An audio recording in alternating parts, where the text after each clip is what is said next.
right now. Oof. 20-3. So it looks like the Packers are gonna win. Probably. You know what I miss from Taco Bell?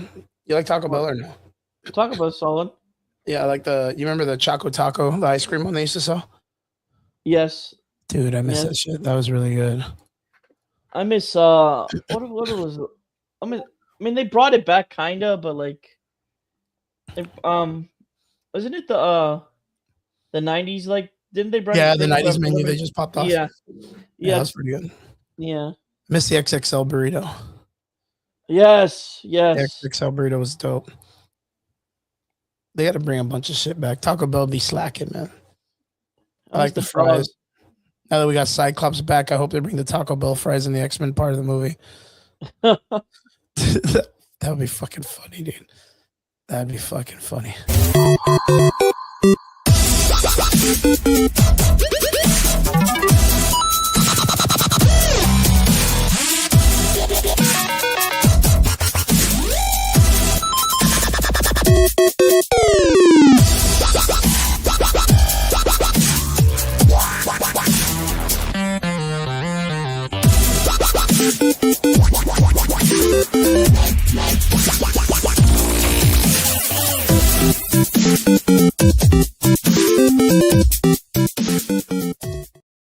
What is up? Welcome back. It is Sunday night. You're here with the Average Boy podcast at a normal time today. Usually we're at this time, last couple of weeks, we've been all over the place. Well, I have, because my life's been kind of hectic with being sick most of the shit. But last week I had a wrestling event, which I've kind of come to terms with the idea that when we have a wrestling show going on, I'll probably do the earlier show. I think that really worked out really, really well. And then maybe we'll just throw it down earlier anyways, just in case you want to, I don't know, Derpy wants to go to a strip club, or I want to go to church or whatever. I would go Derpy doesn't go to church. He just goes to a strip club, right? Derpy, you're right. church of stripping. But what's up, brother? How you doing, Derpy? I'm doing great, man. How are you? Good. I feel a lot better. So I'm kind of on the bottom half of this whole flu stuff that was going around real crazy. So but yeah, I feel pretty solid now, man. And yeah, it is what it is. And shout outs to everybody that's part of the Answers crew. Count me in. Shout outs to the Answers guys. I know you guys are out there watching some of the football games that are going on. So shout outs to you guys. I know you guys are all about your football. Today, me and Derpy, usually on Sunday, we come in and we talk about like nerd news that's been going on, and nothing too crazy other than the fact that we got some Marvel into some DC stuff. We're going to talk about it in a little bit, but yo, let us know in the comment section where you guys are at, where you guys are messaging from, and where you guys are watching from. I really appreciate all of you for jumping in and let us know if there's anything you guys want us to talk about. Yeah, we're probably going to have an influx of a lot of people. So Derpy, tell me what's going on. What's everybody watching right now, man? What's everybody going crazy for? Honestly, I haven't been watching anything, dude. Well, what about, I know you said there's a football game going on right now. Oh yeah, right now the Packers and Bears are playing. Yeah. What are we looking at? But we're looking at a devastation, right? Well, actually, they took away the touchdown. It's actually still 14-3. Now it's fourth down. What the heck? Yeah, I know. How did they take away the touchdown? I don't know. But also, the Rams beat the Panthers. I wanted the Panthers to win, but the Rams scored a touchdown with 35 seconds left. So, damn. Yeah. Wait, so who won then? Rams did the first won? game. Yeah. So what are your derpilicious predictions on who's running it this year in the Super Bowl, man, or the playoffs? It's hard to tell, Chris, because I mean you're not much of a I'm not a football guy, man. Yeah, football guy, so it's hard to tell, dude. Yeah. Because like it's been all over this, you don't know who's gonna win, really. Really? Really, dude. Like it's been all over the place this year. Crazy. But crazy. it was the regular season. There's a difference in the playoffs, though. But you don't really know who's gonna win this year at all. Dope. So that means it's a good year then. It's got to be an Yes. exciting year then, if that's the case, right? Yes. Yes. Like every game has been like the game of the year, and it's ridiculous. That's what I like to hear, man. I like to hear like. Let's like to go, hear that. RB. Yo, what's up? I started watching Stranger Things off of your suggestion. I got like 3 episodes left in season 2. And how Let's you liking go. it, dude? Yo, how Let's you go. liking it? Like, are you kind of digging it? Does it give you the vibes of like the old school like Goonie TV shows, or does it have like a supernatural feel, or what do you feel, man? What do you feel? Talking about Stranger Things and all that stuff. I feel that we got a pretty good a solid show overall. I don't want to ruin anything, so that way RB can go and check it out and them get like the whole vibe of the whole show. But like looking like TV Trailer Park Boys. yeah, I saw that earlier. I was like, yeah, I'm not gonna argue with that. Yeah, I'm gonna be the kid with the fucking glasses. Fucking the homie with the glasses and shit. With Stranger Things, I feel like it was a pretty solid series through and through. Like, yeah, it had some ups and downs. I think some stuff at the end was kind of like weird payoffs. I think the Will episode is like the weirdest one, right? So I don't think it kind of worked out the way that they intended it to. Again, we don't want to ruin anything, but right. But it really didn't factor into anything towards the end. They did have some kind of like talking points about it the last episode, but it didn't really like. It wasn't as big as they kind of made it in that episode, right? Yeah. Like that weird talking episode with Will, like they made it seem like it was something super huge, and then last episode they fucked it up. You're gonna say something? Touchdown Packers finally. I'm 4th down. Oh, dude. Oh man. So what do you think? Is Packers gonna take it? I think they are. That's because they had the other touchdown flipped, right? Like right. And then they just scored again, so they're up again. Yeah, it's 20. They're going for 21 now. Yeah. Oh no, dude. Pittsburgh's gonna. I don't know, man. I don't know, baby. I don't know. Yeah. RB says I'm 44. Me too, brother. Same boat. 1981, baby. So it reminds me of my childhood. I like the show a lot. There are some things I don't like, but most of the things are. Yeah, it's pretty fucking solid. Right. It's me and Derp were talking about this on the when we were discussing the season finale, and again, we don't want to ruin anything for you, so that way you get the show. But like, it's so good to have a show like this because it's like a masterclass in storytelling again. I think we've all been like, since the coronavirus, deprived of like excellent storytelling. I think Yellowstone was pretty good. Again, there's been a couple of shows on it. Oh, dude, Welcome to Derry again.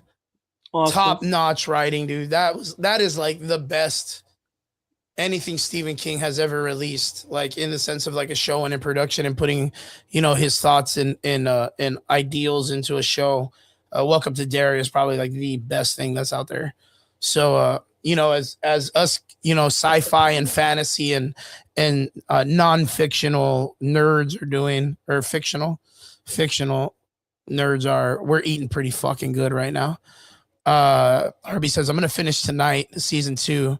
Right now I'm finishing up some honey watermelon moonshine. Ooh. Damn, that sounds fucking good. Honey watermelon moonshine? Wait, do you mean you're making it, or you're finishing it off?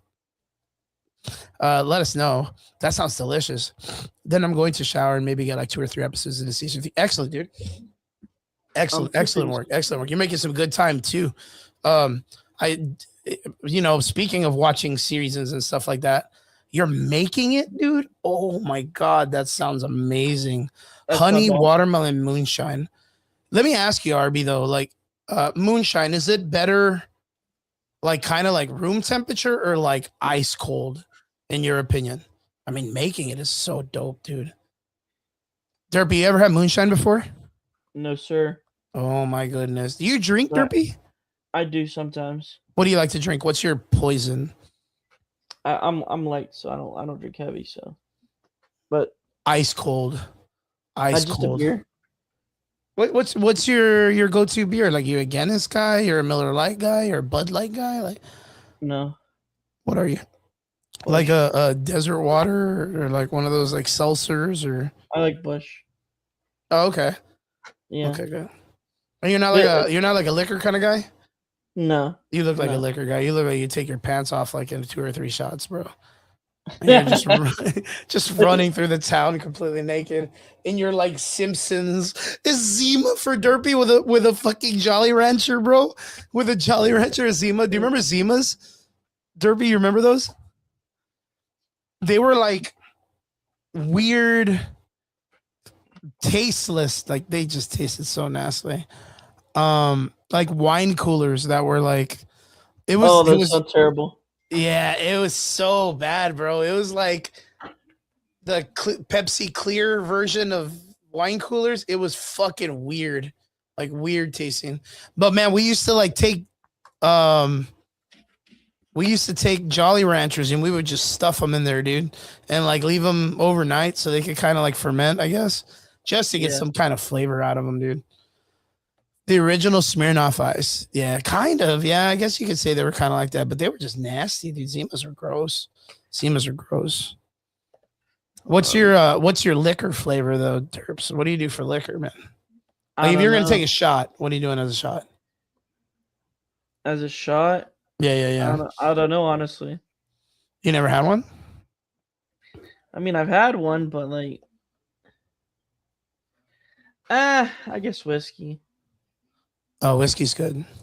Like Yeah. the Jack, like a Jack and Coke or something like that. Yeah, Jack and Coke. Yeah. Yeah, Jack and Coke's pretty good, man. That's snazzy. I am a Red Bull and Jaeger kind of guy.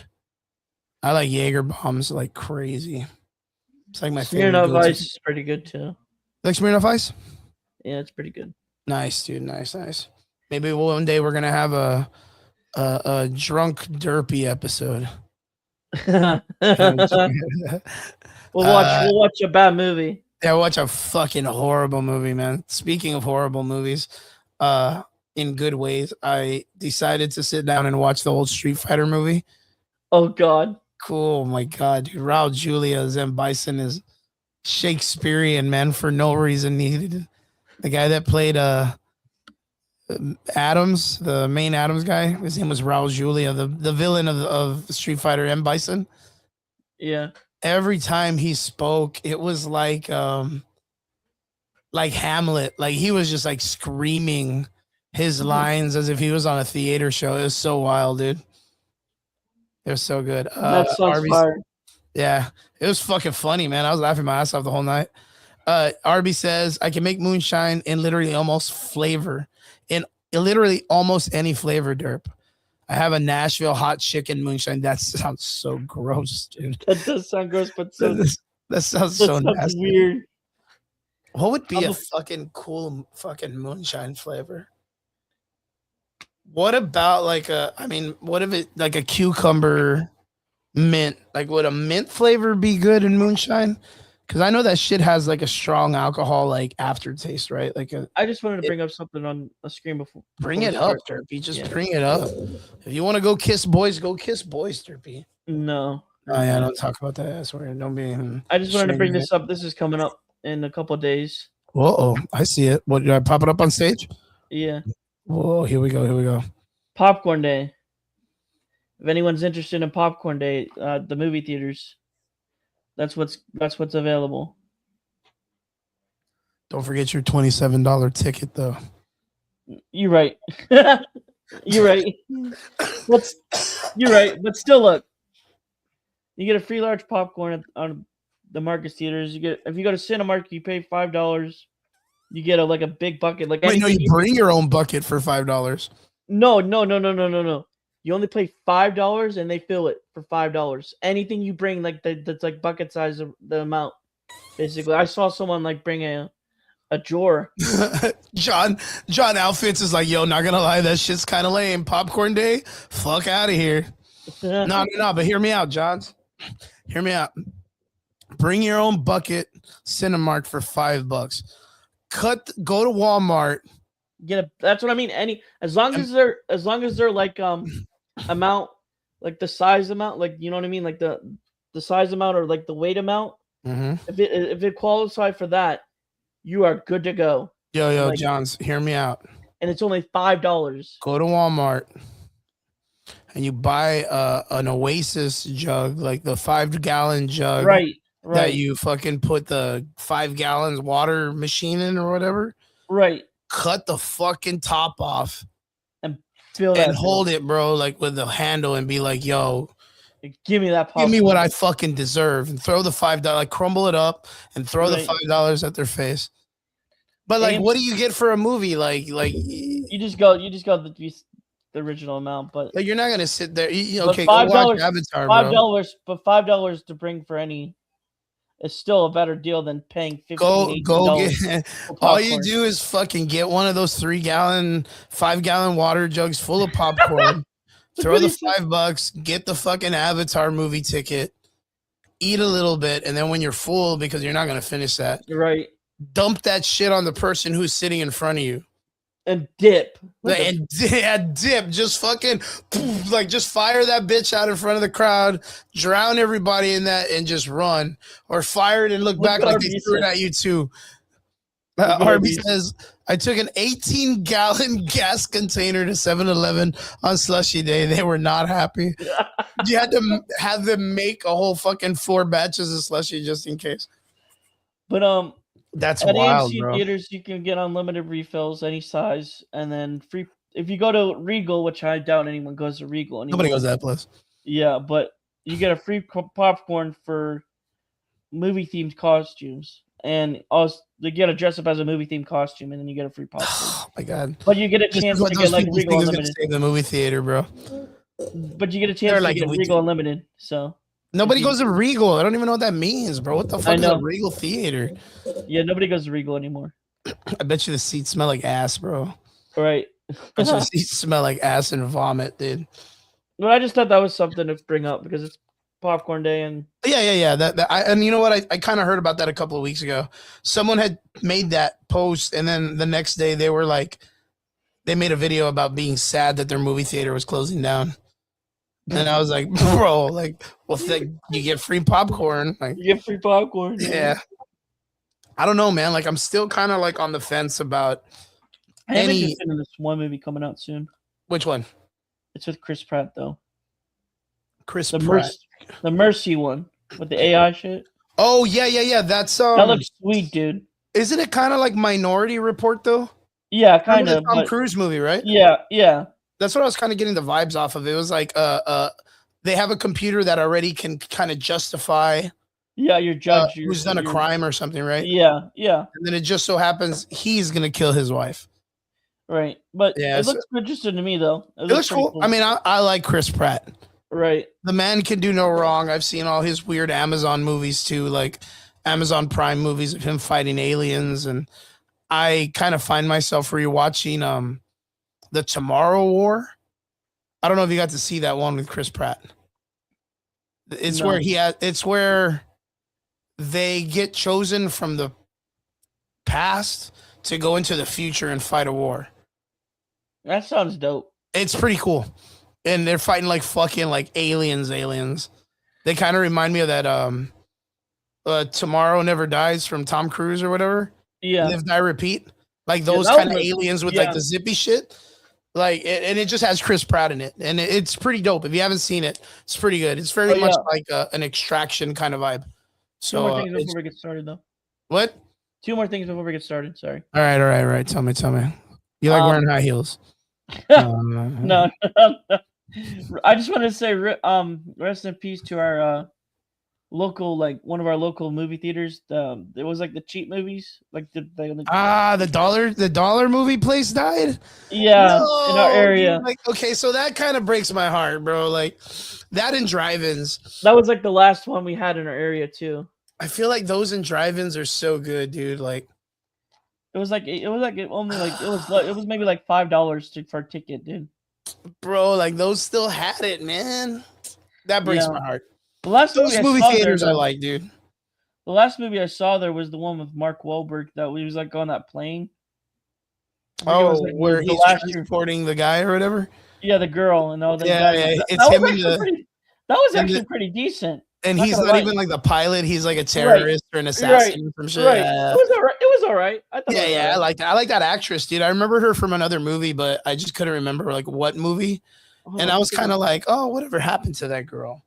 And then boom, she just showed up in that movie as like a fucking federal agent transporting a dude, and Marky Wahlberg was there. Yeah. I'll try to figure out the Yay, movie. Arby, that's dope, dude. I'm lucky I have 4 drive-ins. I love drive-ins, bro. Like, Flight I Risk. still feel Flight Risk, Chris. Flight Risk. That's the name of the movie. That was That's that right. was pretty good though. It was actually Yeah, that's pretty a good. solid movie. I like that movie. That was the last movie I saw there though. I still feel like the experience of a drive-in is an experience more than We still have a spending- drive-in though. I love drive-ins. I think drive-ins are still like to this day like a really great experience. Take like 5 of your friends, take a little barbecue pit, you know, fucking do some cooking outside. It's like camping and watching a movie. Right. Who doesn't want to fucking do that? Last year was actually their 75th anniversary for ours. That's so cool, man. Right. I think saving those in like the dollar theaters are so good. Right. And I don't think like dollar theaters are good just because it's $1 or whatever. I just feel like, yeah, like sometimes you want to be able to watch like a movie that's barely making it out on DVD. Right. Like I miss renting movies. Yeah, I miss the vibe of going to like a Blockbuster or a Hollywood Video and renting a movie. Video. There's something about it that I just miss that vibe where that used to be the weekend. Interactions. I miss interactions, honestly. RP, come on. He's like, I finger banged a chick for my first time at a drive-in. Nice. Yeah, bang bang. He's the fucking Yu Yu Hakusho finger bang. Boom, spirit detective, dude. That's so fucking funny. But like it to me, it's a bigger experience than the idea of like, I don't know, like I can tell you like one thing the about Five Nights at Freddy's movie right now. Yeah. It's about to probably be out on fucking DVD Laserdisc or whatever, right? Like, Peacock or something.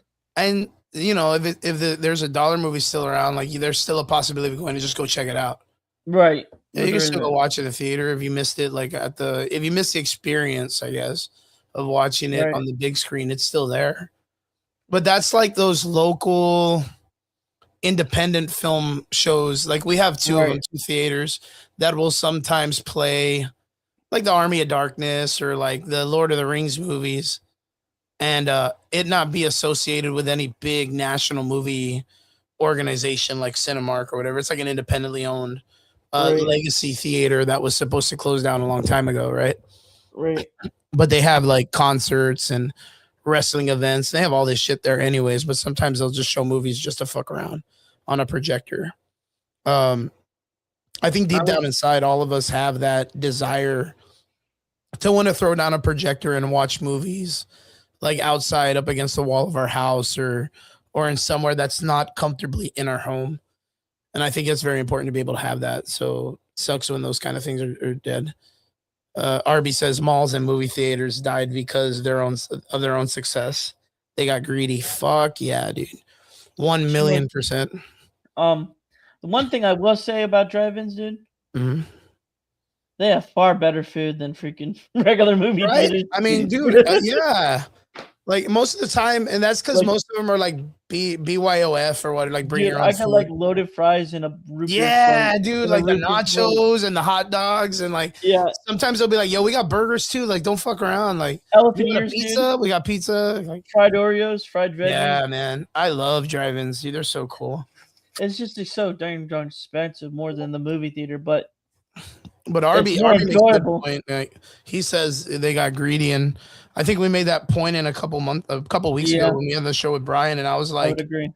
Like movie theaters, you can pay the same price to go to like a day at SeaWorld with your daughter or kid, and it's crazy, man.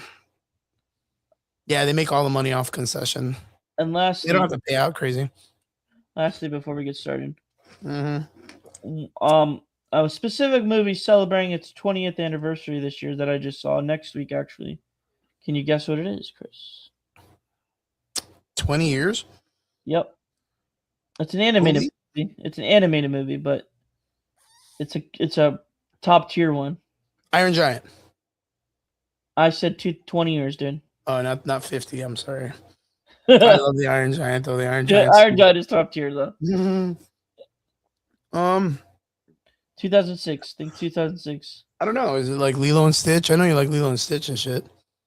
Beavis and Butthead to America. That was like fucking 90 years, bro. Team America. Madagascar. Which one? Madagascar. The first one. You like them big and chunky or what? No, the first one, dude. The first Oh one. my man. Madagascar's a good movie. So it's 20 years already. Yep. Oh God, dude, fucking Yep. shoot me already, dude. God take me. Choose another bitch already. Here's Like another one that's crazy too. Though I mean, it's a Disney Channel movie, but me and my sister watched it back in the day. But High School Musical, the first one celebrating its 20th anniversary too, dude. oh yeah, dude. Look at Zac Efron. The guy looks like he's 80 years old already, man. Right. Yeah, Zac Efron fucking looks weathered and shit. After his accident, I feel bad for that kid, but after his accident, he almost broke his jaw. Like Yeah. he looks like a whole other human being, dude. Yeah. Yeah. He could So. have been a good Nightwing at one point. Oh, okay. Yeah, that makes sense. Yeah, that would and all those kids from High School Musical were they weren't bad actors, dude. I even enjoyed High School Musical. I thought it was pretty good for that generation. So, Yeah. were you out But there dancing and fucking and doing shit or what, Derpy? a long Don't lie time to me, ago. bro. Don't lie to me. Long I time know you ago. were. Long time ago. You were wearing the shirt and all that other stuff, dude. And then they had to go mess it up with the stupid reboot series. This stuff isn't old. I remember the first ever movie at the theaters. It was 5. What do you mean it was 5? That was the name of the movie, 5? Or it was 5? I remember. What was the first movie I ever saw in theater?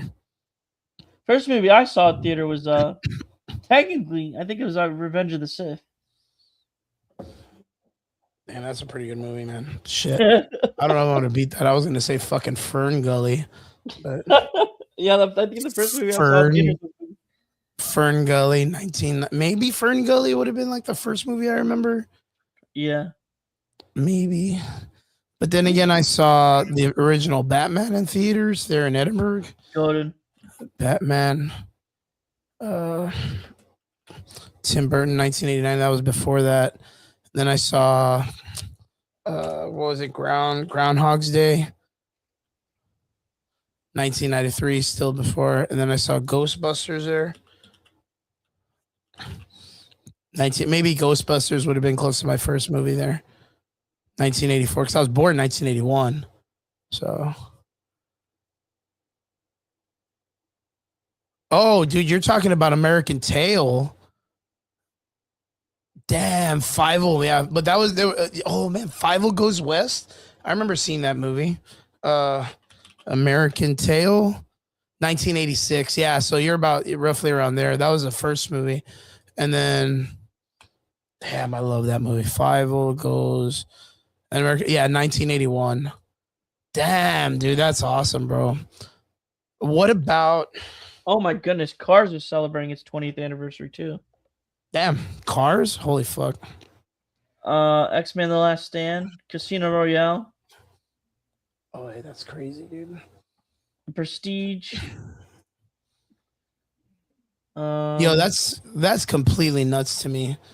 I can't even fathom the idea that an American Tail 5 Goes West, or the first the American Tail movie was in 1984. That's fucking crazy. Oh Did you ever get to see those movies? V for Vendetta I love that movie. is celebrating its 20th anniversary. I despise, we can start talking about nerd stuff with this because that's a really great segue. I despise that Debbie Does Dallas. Come on, bro. I fucking despise the fact that there's a company right now that wants to remake V for Vendetta into a series. I do too. I think they're gonna fuck it way up, dude. I'll make it. What's it called? The word. Like the wokeisms and all this other shit. Yeah, you already feel it. They're gonna fuck it way up.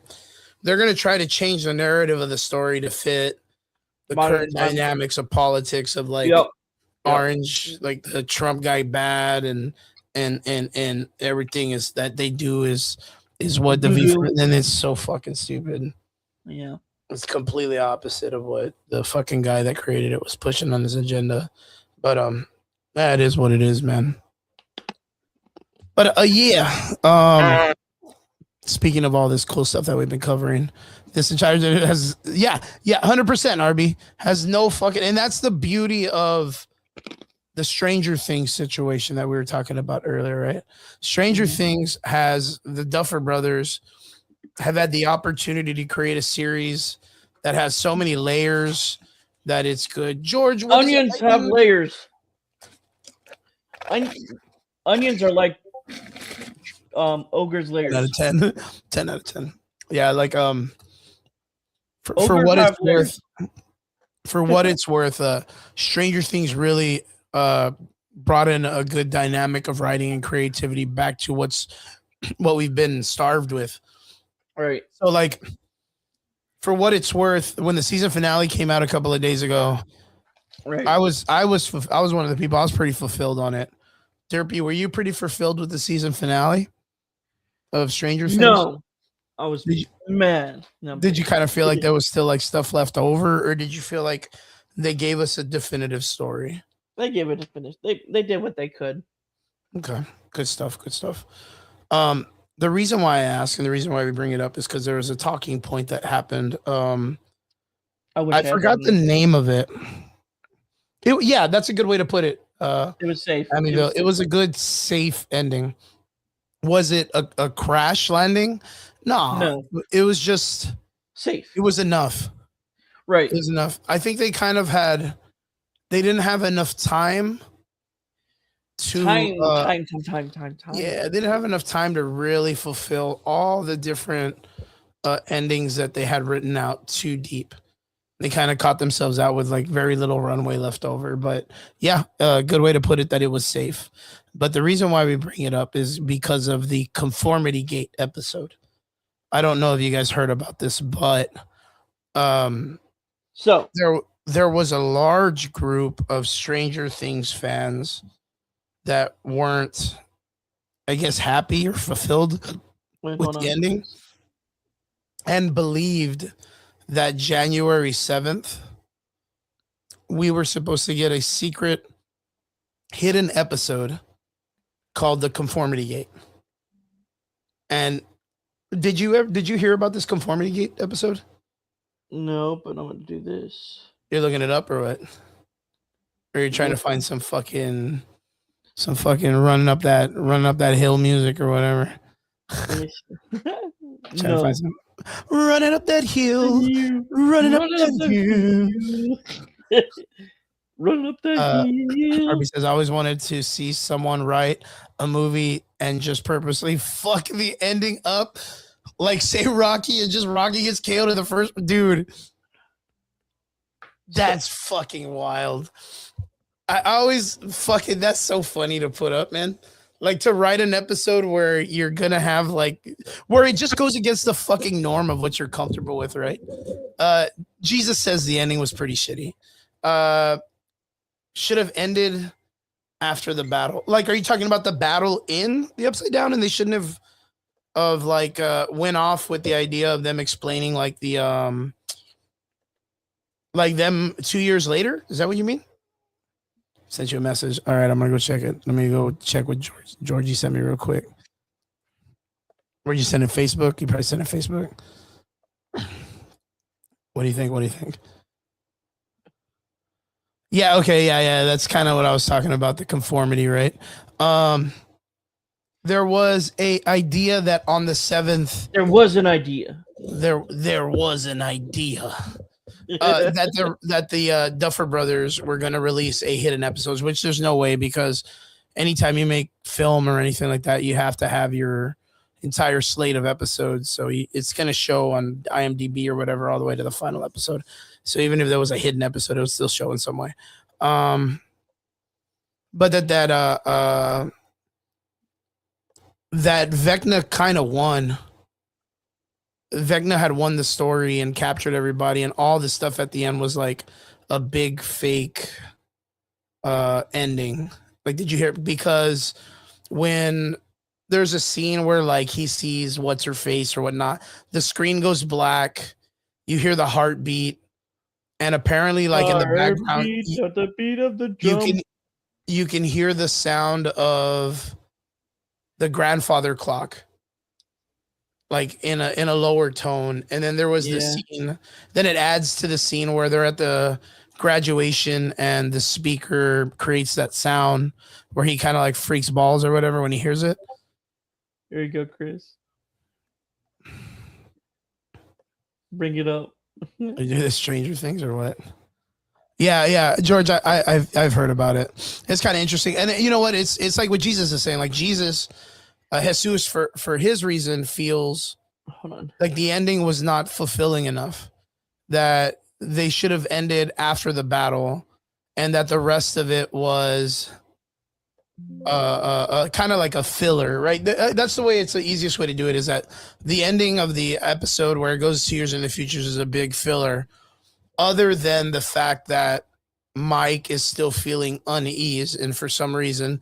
So like it's almost like he did merge the worlds and you're getting like the Quantum Mania ending where Kang kind of does alter the world a little bit. But yeah, a lot of it does point to like Vecna. But I just for what it's worth, it just ended like the way a Goonies movie would end, where the main character that has like the war games power, that's like the aficionado of like the person that has like the ultimate living Okay. success, was the person that needed to kind of like sacrifice themselves and just be off for the world to be a normal place. That's very Goonies of them, and no one dies. That's very Goonies of them. Even in the I mean, fuck, man, we grew up watching the Explorers in Flight of the Navigators, and the three kids in the Explorers never get sucked into space driving a fucking carnival ride that's like glued together with nails and shit. Like we never assumed these kids were gonna get killed in space, but we just we lived through it, and they lived and fell in love or whatever with aliens because 80s adventure movies. It's just what it was. It's just the way they get worked up. But I wasn't a big believer. Oh, here we go. Running up that hill. Running up Running that up that hill. Damn, dude. Are you looking for the fucking live or what? Damn. No. You can look at the That's live not. performance or what? Yeah. No. Jesus. But yeah, for what it's worth, the movie ended, or the TV show ended kind of slightly open ended, but pretty solid. I wasn't upset with it, but I wasn't again fulfilled. But yeah, I felt like a lot of filler stuff, but they didn't know what else to do with it. We ended up getting that nice episode at the end where all the kids are doing the Dungeons and Dragons stuff and all that stuff. So that was pretty good. But yeah, there was apparently an episode that all these people got really crazy about that they thought we were gonna get, and we ended up not. And some people were upset, but yeah, that's the only aliens that are hiding right now from ice, bro. That's fucking wild. That's fucking wild, dude. But yeah, he ain't lying. He is not lying. Um, but yeah, so what do you guys think, man? Do you think we deserved like what would have happened if we did get like a hidden episode, Derpy? What do you think? I think everyone would have lost their minds. If we got a hidden episode, Yeah. what would they have And done? What would? I don't know what they would have done, dude. Yeah, you know what? Like, I'll ask that. Like Jesus, like in the comments, what do you think that they could have done if they had a conformity gate episode? What would have been cool if they would have ended it that way? Like, just give us like a cliff note. That's a good I don't question. know. I heard a rumor that one of the writers was a wife of one of the Duffer brothers. She left in the last seasons, so it wasn't as good as the rest of the other seasons. Oh, maybe. I That mean, makes that's a sense. good point. Like maybe they did lose some of the writers. I wonder if it was during any of like the writer strikes that they ended up suffering a little bit or whatnot. But yeah, I just think they bit off more they could chew. They put in too many plots and layers to the onion that they weren't going to be able to fulfill all the different things. Because one of the biggest things that I was kind of upset with Derp was Susie. Like, why didn't they ever use Susie again? Yeah. Dustin's girlfriend. You Yeah. remember Right. the never ending Yeah. story? Yeah. I remember.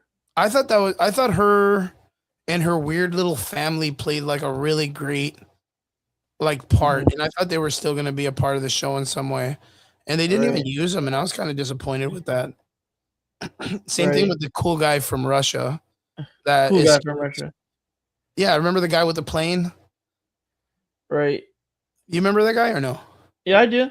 Yeah. Like, what about him? Like, he came to America also. So why didn't they use him again?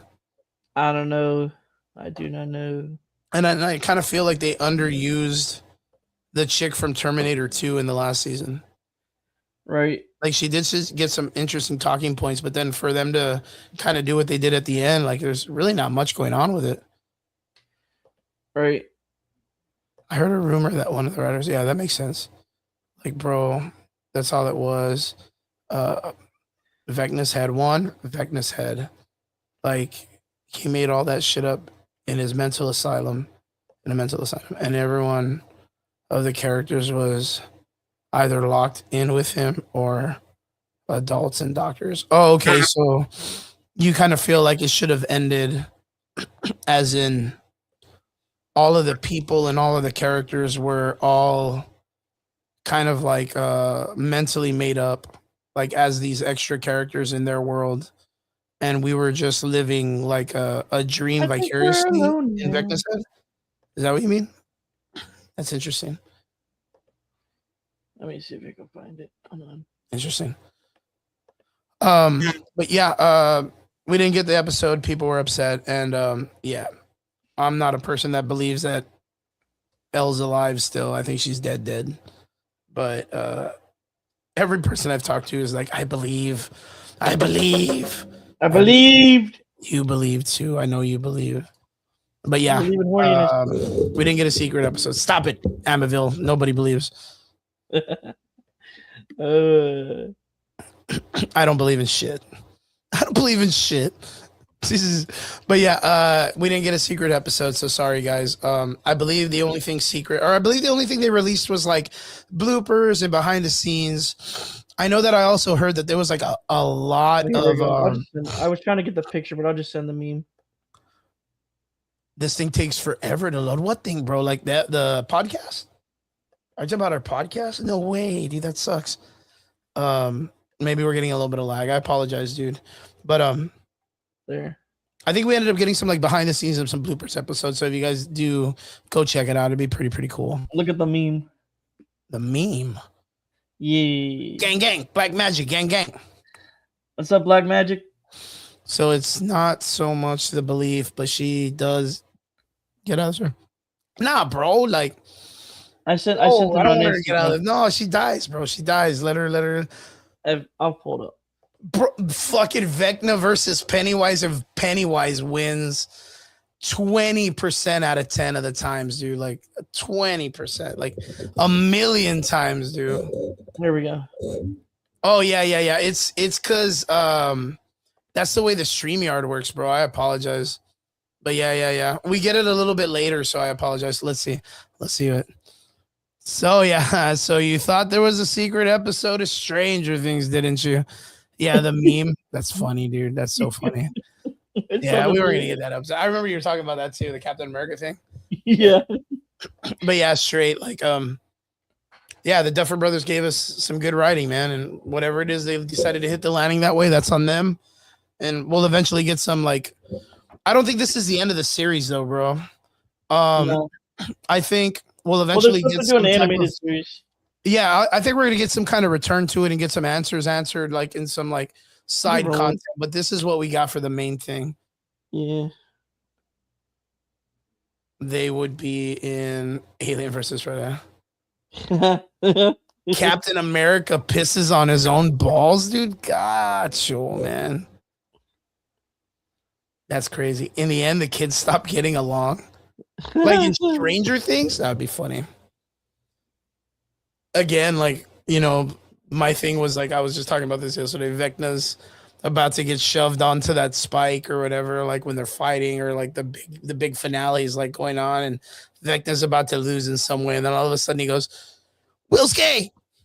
And then everyone's like, what? And then the fight stops and everyone just like hates Will after that. And then Vecna wins. That's his fucking, that was his fucking whole, like a card in the haste. That was his ammo in the chamber. Like that was it. That would be so fucking funny, dude. Will's gay. And then, oh, what the fuck? Like, oh, they all go against Will. And then, you know, everybody's on Vecna's side. That would be so fucking funny. Yeah. Versus, Alien versus Predator, Vecna versus Pennywise. I really think fucking Pennywise would wipe the fucking socks off of Vecna because he has fear of his shit. Let me see if I can find it. There's one more. It'll take an hour for him to say he doesn't like girls. Nah, he just starts crying and everyone just starts pointing at him and making fun of him. And then Vecna jumps in and points his long ass finger at him and is laughing at him too. Yeah, Pennywise will mollywop fucking Vecna, dude. Mollywop his ass. It would be disgusting, dude. It would be disgusting, but yeah, that'd be funny. That'd be fucking wild, man. Oh man, you can't put Pennywise in anybody. Pennywise is a fucking menace, dude. You can't put Pennywise in any versus mode. He's a menace. Maybe versus Pinhead, maybe. Mollywop, yeah, dude. He mollywop his ass, dude. You gotta fucking, he go pants his ass is dirty, dude. Here, I got another one. They should do a remake of Alien versus Predator, but they hopped Don Fry. They hopped Don Fry up on TRT and sent him out there against Ice Ages. Don Fry with his voice right now, he'd be like, "Hey everybody, what's up? Yeah, be a man and just start fucking up people, man." Like, dude, he's crazy, bro. Don Fry's a man. I love that dude. They would hop him up on TRT, dude. It's fucking funny. Him and Mark Kerr, dude. Him and Mark Kerr. Mollywop. Yeah. But yeah, yeah, conformity gate or whatever we weren't gonna get. There's some bloopers and some other shit. You guys go check it out. Stranger Things ended pretty well. I think me and Derpy talked about this like last week actually. But welcome to Derpy. Welcome to Derpy. Welcome to Derry. Yeah, welcome to Derry was I think a better series. Welcome to Derpy would be wild, dude. He'd just be slapping fucking kids all week. Derpy just in the middle of town. I'm gonna call Derpy the smashing machine. Call him the slapping machine. But yeah. The slapping machine. All right, Derpy, on to the next part. Do you hear they're making the frogs gay? No, not the frogs gay. No, actually. No, not the frogs. They're the Blade movie got canceled from Marvel. Oh, darn. Oh, darn. Even though he came out in the whole fucking weird Marvel zombies, aliens bullshit as darn. Moon Knight, they canceled the fucking film. Wait, Chris. I got some. But good thing is they're going right for Midnight Suns. Aren't you excited for that, Derpy? Kinda. Derpy, what's the Midnight Suns about? It's based off a video game. There you go. No, it's not, dude. What the fuck? It's a comic book series. God damn it, Derpy. Don't do this to me, Derpy. Don't prove me right, Derpy. Don't do that to me, man. Some Marvel crap. No, yeah, exactly.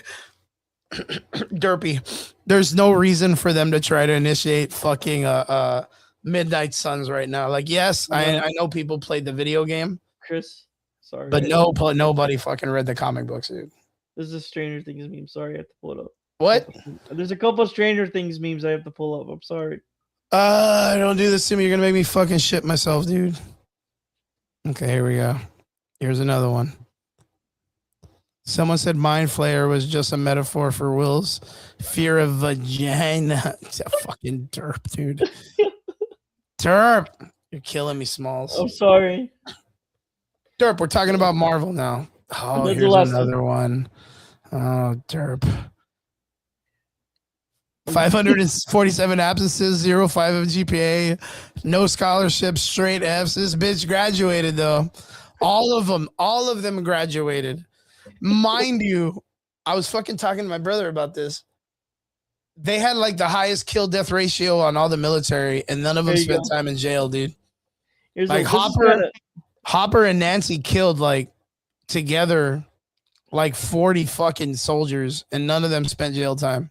Here's one, but it's like kind of like you see spoiling the Stranger Things video clips, but it's less than 30 seconds. No kid left behind. We're having a telekinetic battle of men. Give it. Fucking sand. Oh yeah, the sand. That was so stupid.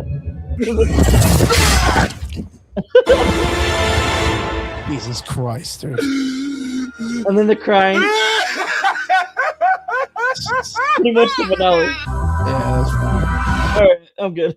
My goodness, dude. Jesus Christ, dude. I'm sorry, I had to read this up. Okay, we're going. Yo, but like nobody, like with the GPA shit and that shit going and all of them graduating and all that other shit, like they killed a bunch of like soldiers. Right, and they got so, like at the end when all that shit happens, like the soldiers are like, "Oh shucks, we fucking missed it." You're All right. right, everybody, pack it up. Let's go home. Pack it up. Let's go home. Yeah. And be like, oh, you pesky Scooby-Doo kids, you foiled our plans. And nobody gets arrested. I was like, what the fuck is going on? Right. And the fact that it's been 18 months too, which is wild. And Vince asks a good fucking question, right? Since there's no new Blade movie, why don't we can they still do, or can they do an old man Blade movie? No. There is no technically any old man Blade. Like, there's no story dedicated to that. Technically, but there is.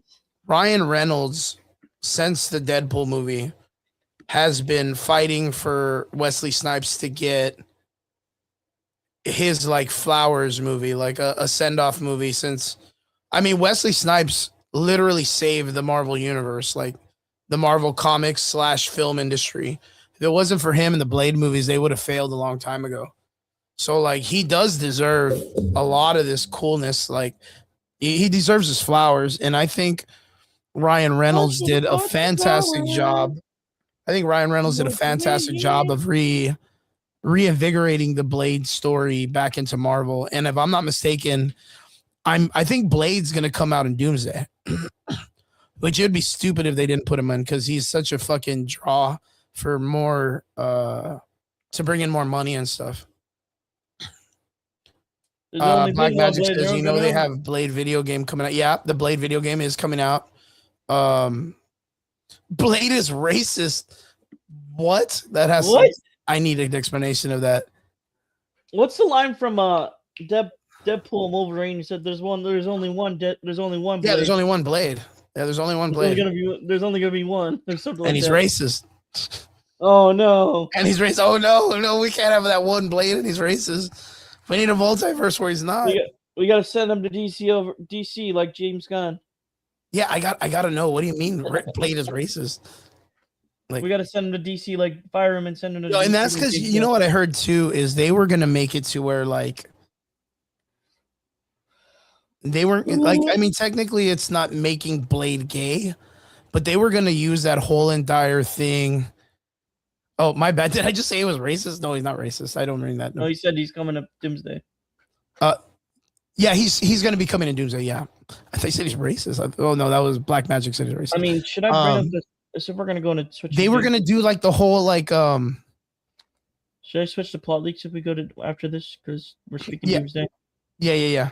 But they were gonna do a whole like that Blade has multiple partners and he has like dudes that he's banged and has been in relationships with. So he's not technically gay, but it's because he's a vampire and they just get tired of banging the same chicks. So they gotta bang dudes because he's a vampire. No, that's just Morbius.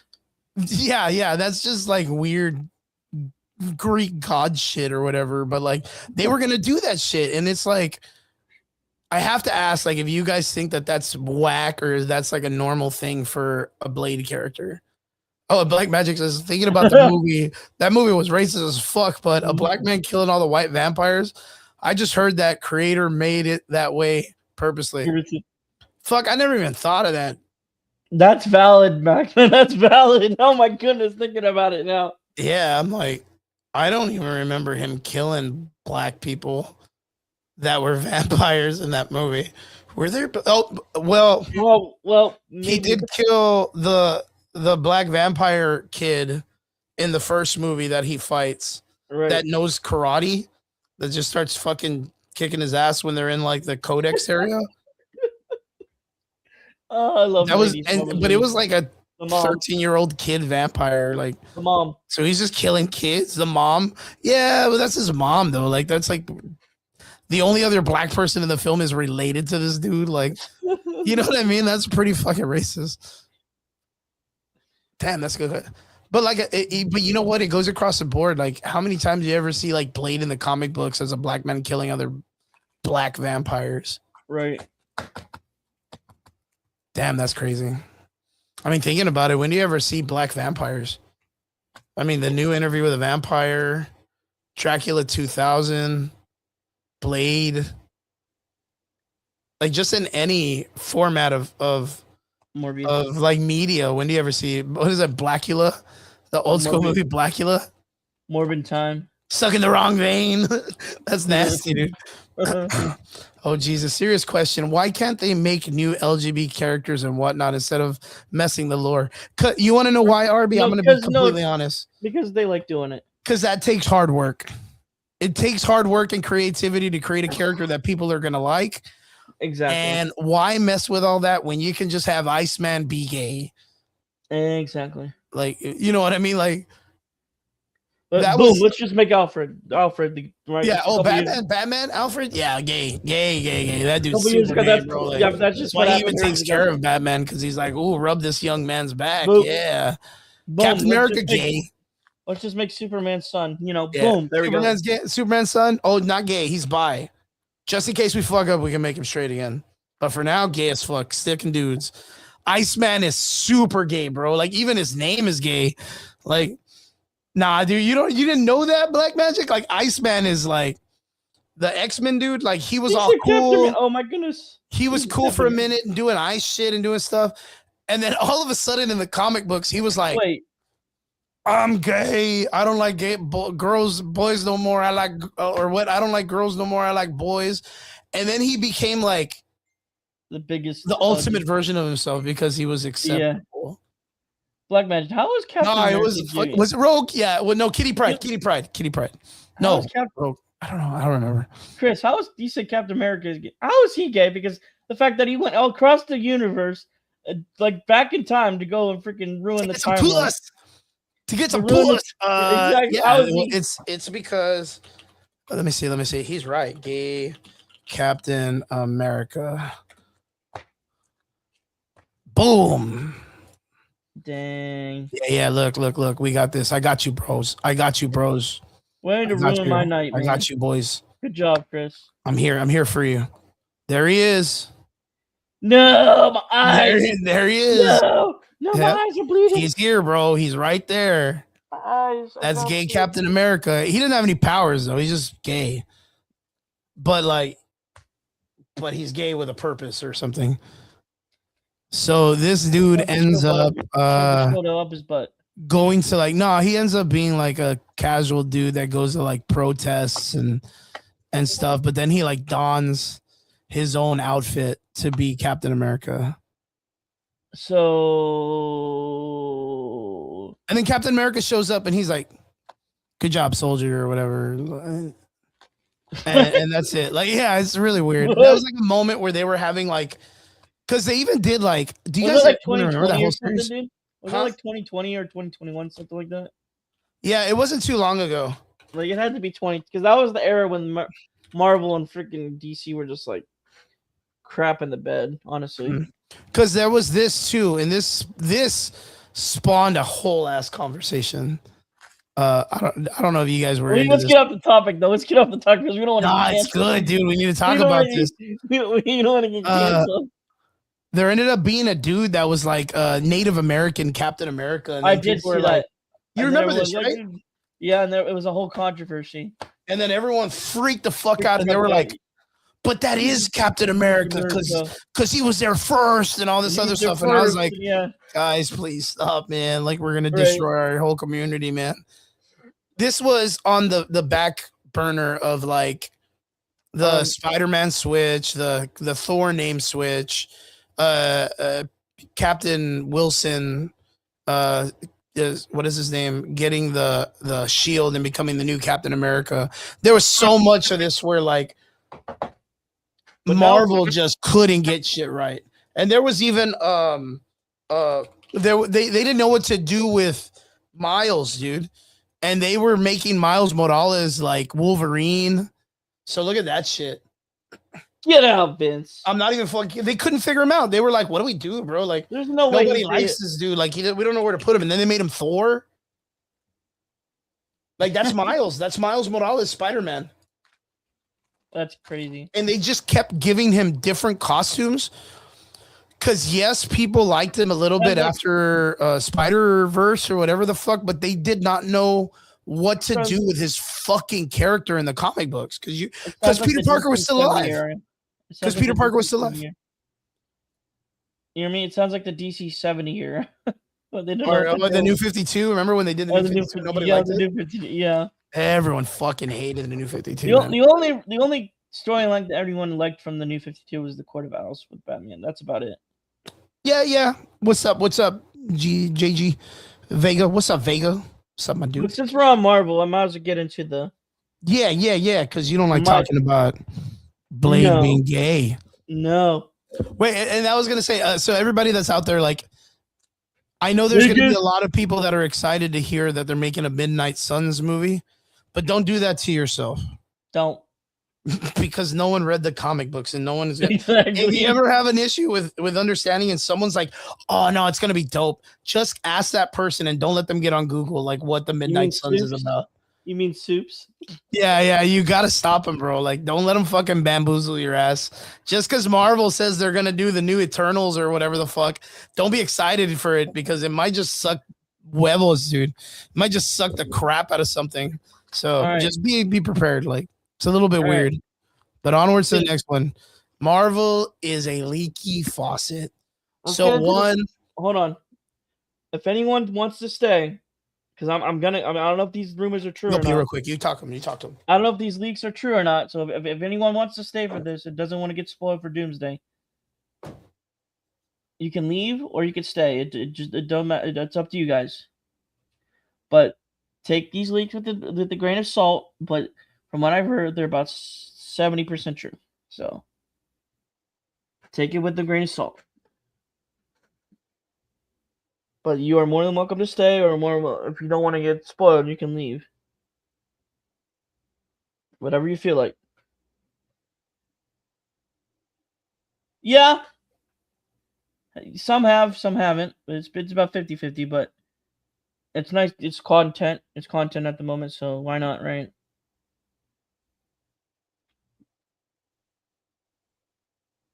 Nice P.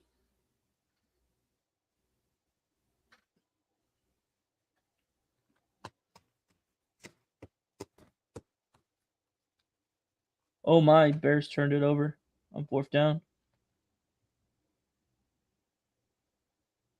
All right.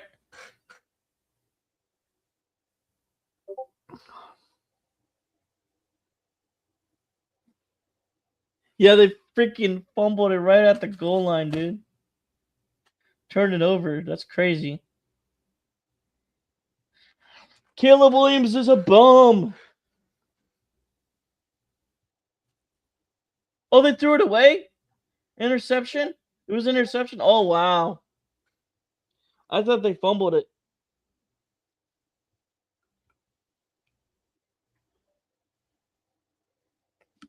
We'll wait till Chris gets back, but... Oh, he lobbed it? Oh, gotcha. All right, I'm back. I'm back. Caleb I didn't want to pee myself. I'm sorry. What did I miss?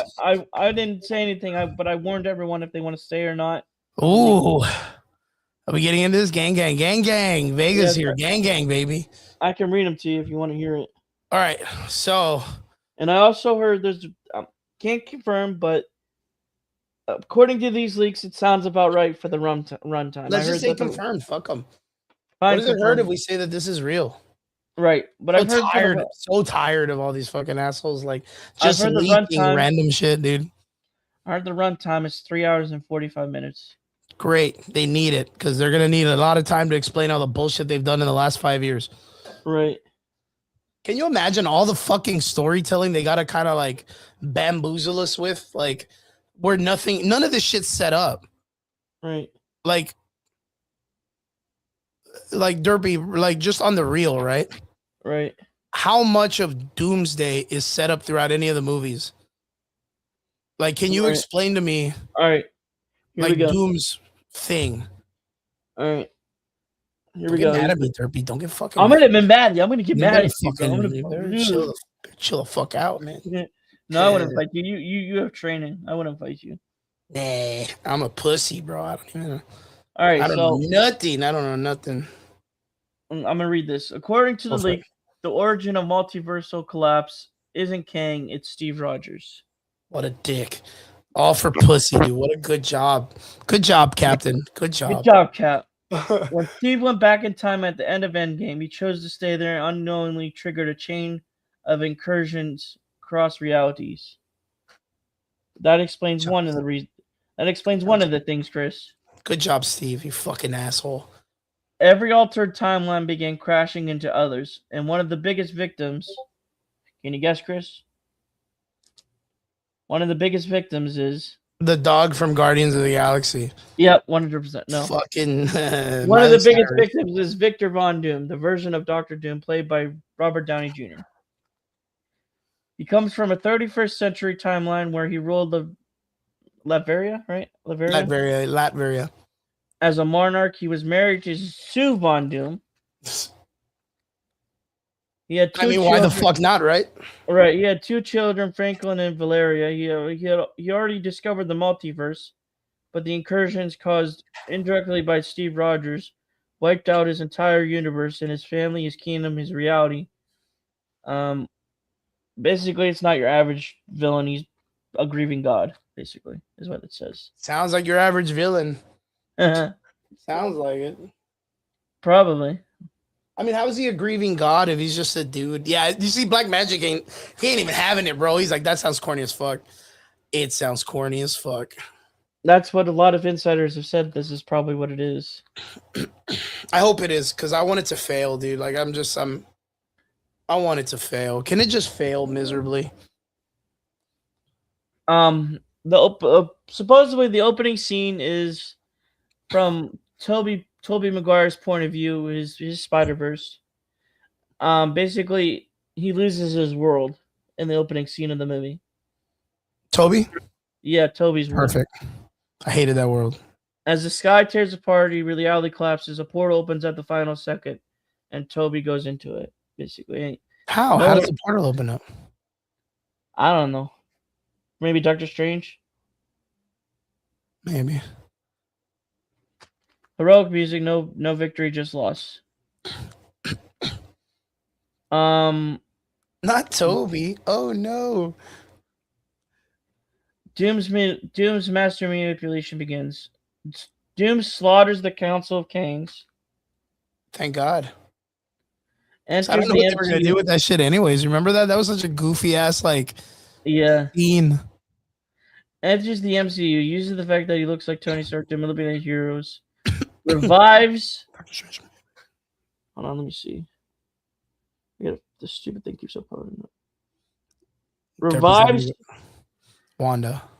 Oh my god. Uses Franklin. Wait, when did they get Franklin? Remember at the end of Fantastic Four? Yeah, but when did he get Franklin? That's just him visiting his See, that's the shit that was really confusing. What's up, Elizabeth? What's up, Liz? Like, that's the shit that's super confusing. Like you were saying, the Doom that we're gonna get is from the 31st century. Yeah. Correct? Yeah. That's not the Doom from Fantastic Four. That's just a Doom on the same time. The 31st century is like Kang in the future. But the Doom from the Fantastic Four, they're not from the 31st century. Yeah. They're from their century, our timeline, at the same moment, which is why they just go through the timeline and bamboozle. Boom, they just jump right in, but not from the 31st century.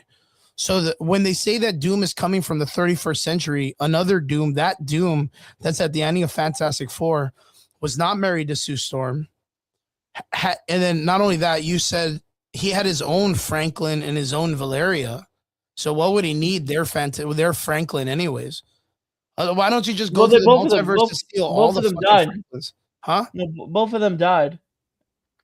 Oh, in his timeline, right? Yeah, all of them. But that's the thing. Like, so you're saying that the Doom that's in the ending of the Fantastic Four, yes, is the Doom from the 31st century that lost his kids?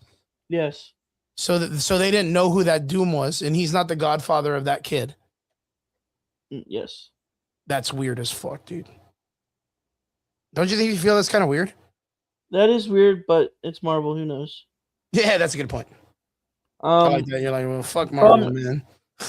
And then he promises Wanda her children on Battleworld. And he's like, look, I got mine. I get you yours. Even though she failed miserably on her own, right? All right. Fox Earth Deception. Only 3 Earths remain. Earth 616, which is the MCU. Earth 828. And Earth The Fox universe. 10. Who's 10. Dylan O'Brien? Who's that dude? Dylan O'Brien. I wish he was Nightwing. Who is that? Dylan O'Brien actor? He played the. I like this Percy kid. Jackson. He played Percy Jackson, I believe. Yeah, the Maze Runner kid. Yeah, the Maze Runner. I mean. Yeah. What? Who's he coming in as? I don't know, but I wish he played freaking Nightwing would be dope, dude. Yeah, like you're an right, older Adrian. version, right? The older version of Dick Yeah. Grayson. Yeah, Yeah. he looks good, dude. That's dope. P. Morton says at 3 hours and 45 minutes, it's gonna fail. This generation has the attention span of a fruit fly. You're That's right. not our fault. That's like the 1 minute rule of like everything on the internet keeps us like that. But like at 3 hours and 45 minutes, I don't think that's enough time for them to make all this make sense. But Doom then sends Doombots to attack the X Mansion, Which are going to be like the Sentinels, right? They're not even Sentinels. What we they're saw in the Doombots. trailer. What we saw in the trailer, basically. Yeah. But they're not even Sentinels then. They're just Doombots. Right. Lame. Frames the MCU as the aggressor. Promises Magneto a mutant nation Krakoa. Krakoa on Battleworld. Yeah, but it's not even that. It's Planet M. Like Krakoa's fine. Gains the trust of Professor X at the end of going out of that universe. This leads to X-Men versus Avengers. Sentry versus Professor X. Professor X wins. Doom stealing Cerebro. Can't use it because he doesn't have any fucking powers for it. Franklin teleporting him away. And Franklin is a little bitch, dude. A little villain. They need to just shoot this kid in the head. Goddamn. Should have just fed his ass to Galactus. Jesus Christ. What's up, Relic? What's up, ladies? Doom versus the TVA, the Multiverse Avengers. Doom tracks Loki to the end of time. While Loki leaves the TVA to speak with Steve, Doom invades the TVA, massacres everyone, destroying the organization entirely. Doom destroys whose organization? TVA. Oh, that's not very hard. It's just a bunch of dudes that fucking... The multiverse is gay. The multiverse of gayness. Oh my god, that's great. And then... yeah, it's confusing as fuck by now, dude. He then defeats the multiversal Avengers lineup, including Deadpool, Wolverine, Gambit, X-23, Toby and Andrew, Spider-Man. Not Toby and Andrew. McAvoy's Professor X, Fassbender's Magneto. All of them lose. Pretty much die. That's what they're coming. Sounds perfect, dude. It's because I just don't know where they sit in the whole, like... I forgot where I heard this the other day, too, but they're going to be like, yo, if you don't want to lose, I'm going to make a whole new world, work for me. And then they turn into generals, which makes sense because Doom does have generals in the comic books that take over different, like, continents or states that he runs in Battleworld, which is his own rendition of what the world should be or whatever, right? Right. This is the final page. I got one more page. Oh, dude. Fucking bring the noise, dude. This is the page that has the final battle. Some of the most insane moments from the league, basically. I'm excited. Steve Rogers lifts Stormbreaker. But he did that already. Yeah. Yeah, I was like, in Infinity War, he catches the bitch, and then Thor's like, give me that back. That's, what's it called? The other one. No. There's a scene when they're fighting all the army, and Captain America catches Stormbreaker and goes, no, here, you take the little one. Oh, that's right. You're right. Yeah, that's not even a fucking hard thing. Like, why is that even like, this is why I hate fans that write Reddit experiences or whatever. Like, they're going to be like, oh, Ultron's going to come back as a Nokia cell phone, and he's going to be indestructible because he's a Nokia body, and they can't destroy a Nokia phone or whatever. Doom absorbs the void from Sentry and kills him. What? Why? I don't know. Why does he absorb his fucking... Well, I mean, didn't they just acknowledge that the void is just Sentry's trauma? Like, that's not even like a... Like, I don't know. Okay, so wait. We're going to break this down because, look, I saw that movie. I know what I'm talking about. I'm a professional. Oh yeah, look, I saw the Thunderbolts. Like I have the little, I have my keychain. That means I'm a professional. The whole movie is a movie based on someone who has trauma. In the comic book, the Void is like a celestial demon that wants to destroy the multiverse. But in the movie, like they never get into that. They're just like, Yeah. oh no, it's because his dad touched him or whatever the fuck, or bad, and he's just dealing with trauma as a drug. You remember that, right? Like Yeah, they pretty never much. really explained Yeah. that the Void is an actual like a demonic, like celestial, like a Pennywise entity that lives in him that wants to do bad. They literally made him where it's like, oh well, we can hug him to death, and then they just hug, and then he heals. So what does Doom absorb? His trauma? I don't know. It just All says right, he Doom, going out there doing the Lord's work, helping people with traumatic injuries or traumatic psychological problems. Good job, Doom. Doom kills Professor X. I don't know which one. Probably the older one, Stewart. Fuck him, dude. That's like by now Professor X's superpower is just dying in film, dude. Right. Like that's all he. I don't even know what he does in the comic books or in the movies anymore. Does he have powers, or does he just reel around in a wheelchair and get shot? This powers, is where right? it gets crazy. I don't know if it's basically My body's Wanda- ready, dude. Wanda kills Jean Grey. Okay, I mean that's I could see that. Jean transfers the Phoenix Force to Wolverine. I don't know. That's what it says.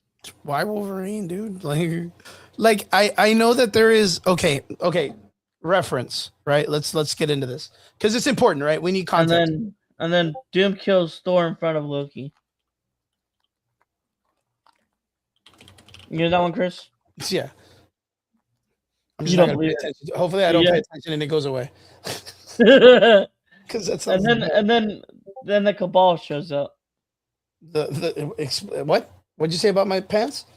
The Cabal. Is that like a eunuch? Is that like a one ball person? The multiversal team. So there is a Phoenix Force Wolverine. Let's get that out in the open. There is a moment in history in the comic books where Wolverine right here in this panel does get the Phoenix Force, and he's a pretty solid ultimate being in the comic books. Right. But he is definitely not in Secret Wars.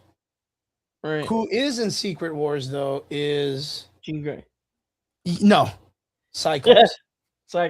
Cyclops. He ends up getting the Phoenix Force during Secret Wars. Steps out of the life raft, right? I'll put Secret Wars, right? He ends up stepping out of the life raft to confront Doom, right? And everyone's like, yes, dude, like the Phoenix Force, God Doom, there's no way and then he fucking breaks Cyclops' neck and kills the Phoenix.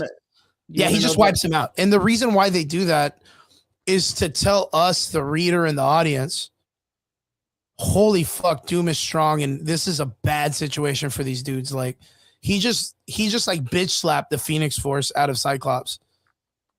And there's no way that these guys are gonna be in. And then Doctor Strange pushes everybody away and then teleports them out. And Doctor Doom's like, bro, why did you do that? And he's like, you're out of control, Doom. Someone's got to stop you. And then Doom kills Doctor Strange in Secret Wars. Like that is like, so like maybe if it is an aliens versus if it is an Avengers versus X-Men's part, Scarlet Witch does kill Jean Grey with the Phoenix Force. Mm-hmm. She then turns around and says Cyclops, like in the lake, like, I love you or whatever. And he's like, don't leave me or whatever. Like the other, you remember the X-Men movie? Yeah. And she transfers the Phoenix Force to him. And then he gets in the life raft and boom, we have Cyclops with the Phoenix Force. And then when he lands in Secret Wars in the future movie and he gets out, he's like, I'm going to avenge my wife's death. And then Doom just fucking cracks his shit, dude, right? Maybe. Doom's going to absorb his show. Can I finish it? It's dirty, the relic. Can I finish? So Cyclops and don't forget that they bone. Yeah, Marvel is fucking hard on Cyclops so much, bro. Marvel actually doesn't know the crap they create, so I believe that if they think it's first time Cap's holding Stormbreaker, yeah, dude, they're tripping balls, dude. They're tripping balls. You know, they probably forgot that shit already. Doom absorbs a chode, probably. He can read minds. Yeah, that's right. Yeah, that's right. That's what Professor X does. He reads minds and then dies. Can I finish? Yeah, I'm sorry, Derpy. God, dude, don't get mad at me, dude. It's just good for context that we kind of have like we go back to see if it's an actual like thing from the comics. Yeah, because the can you imagine if they give Wolverine the fucking into the Phoenix Force? It's like, well, why though? Like, right. Okay, go ahead. A multiversal villain team called the Cabal attacks remaining Earths. Yeah. This includes some very OP characters. Like, very OP characters. Number 1, Superior Iron Man. Oof. Yeah. Captain Hydra. Captain Hydra. Mysterio Hulk, and King Thanos. So these are the original Cabal members in the comic. I'll put it here because this is from the comic, right? Yeah, but they basically attack the remaining Earths. Yeah, that's true. Destroying them, everything. So in this comic book, it is Namor in the black here in the front. This is after the beginning of Secret Wars when the Illuminati has to make a choice to destroy a planet full of 1 billion people. Yeah. And Namor's the one that does it, and everyone kind of like kicks him out. They exile him because he killed a bunch of people with like no remorse. So then he joins all of these guys. That's Maximus the Mad from the Inhumans. And then I'm not finished. Yeah. But this is the Cabal. And then this kind of sets up Secret Wars and what we got in the leaked concepts. And then Doctor Strange betrays everyone with no options left. Doctor Strange switches sides, not out of evil, out of necessity. Doom wins. Screen cuts to black. That was Avengers Doomsday. I like it. No, you don't. You hate it. No, I fucking hate it, dude. I hate it. Well, it sounds like something they would make, though. Long Bottom, you too, brother. That's the sad part. It's something they would make. It does sound something, and it goes back to what I think someone put earlier. It just sounds like them trying to be safe. Right. Like they're writing all these like low-hanging fruit action shits because again, like it puts into perspective like, okay, cool, like there's all these teams, but what about like Sam Wilson's Avengers team and Bucky's team of the Thunderbolts? Right. What happened to the Wakandans? They have their own thing going on. Right. What happened to the Guardians of the Galaxy with Monica Rambeau's situation? Like a lot of this stuff is kind of like what about Doctor Strange leaving the realm, going to Dormammu's realm with Clea, dealing with the incursions there? Like none of that's really explained. I know that the reason why it's making so much headroom is because people are trying to make all of these like weird assumptions on what they know that are going to happen because they like, oh, where the fuck did he go? Come back, Derpy. Derpy left. Let me see. Let me message him.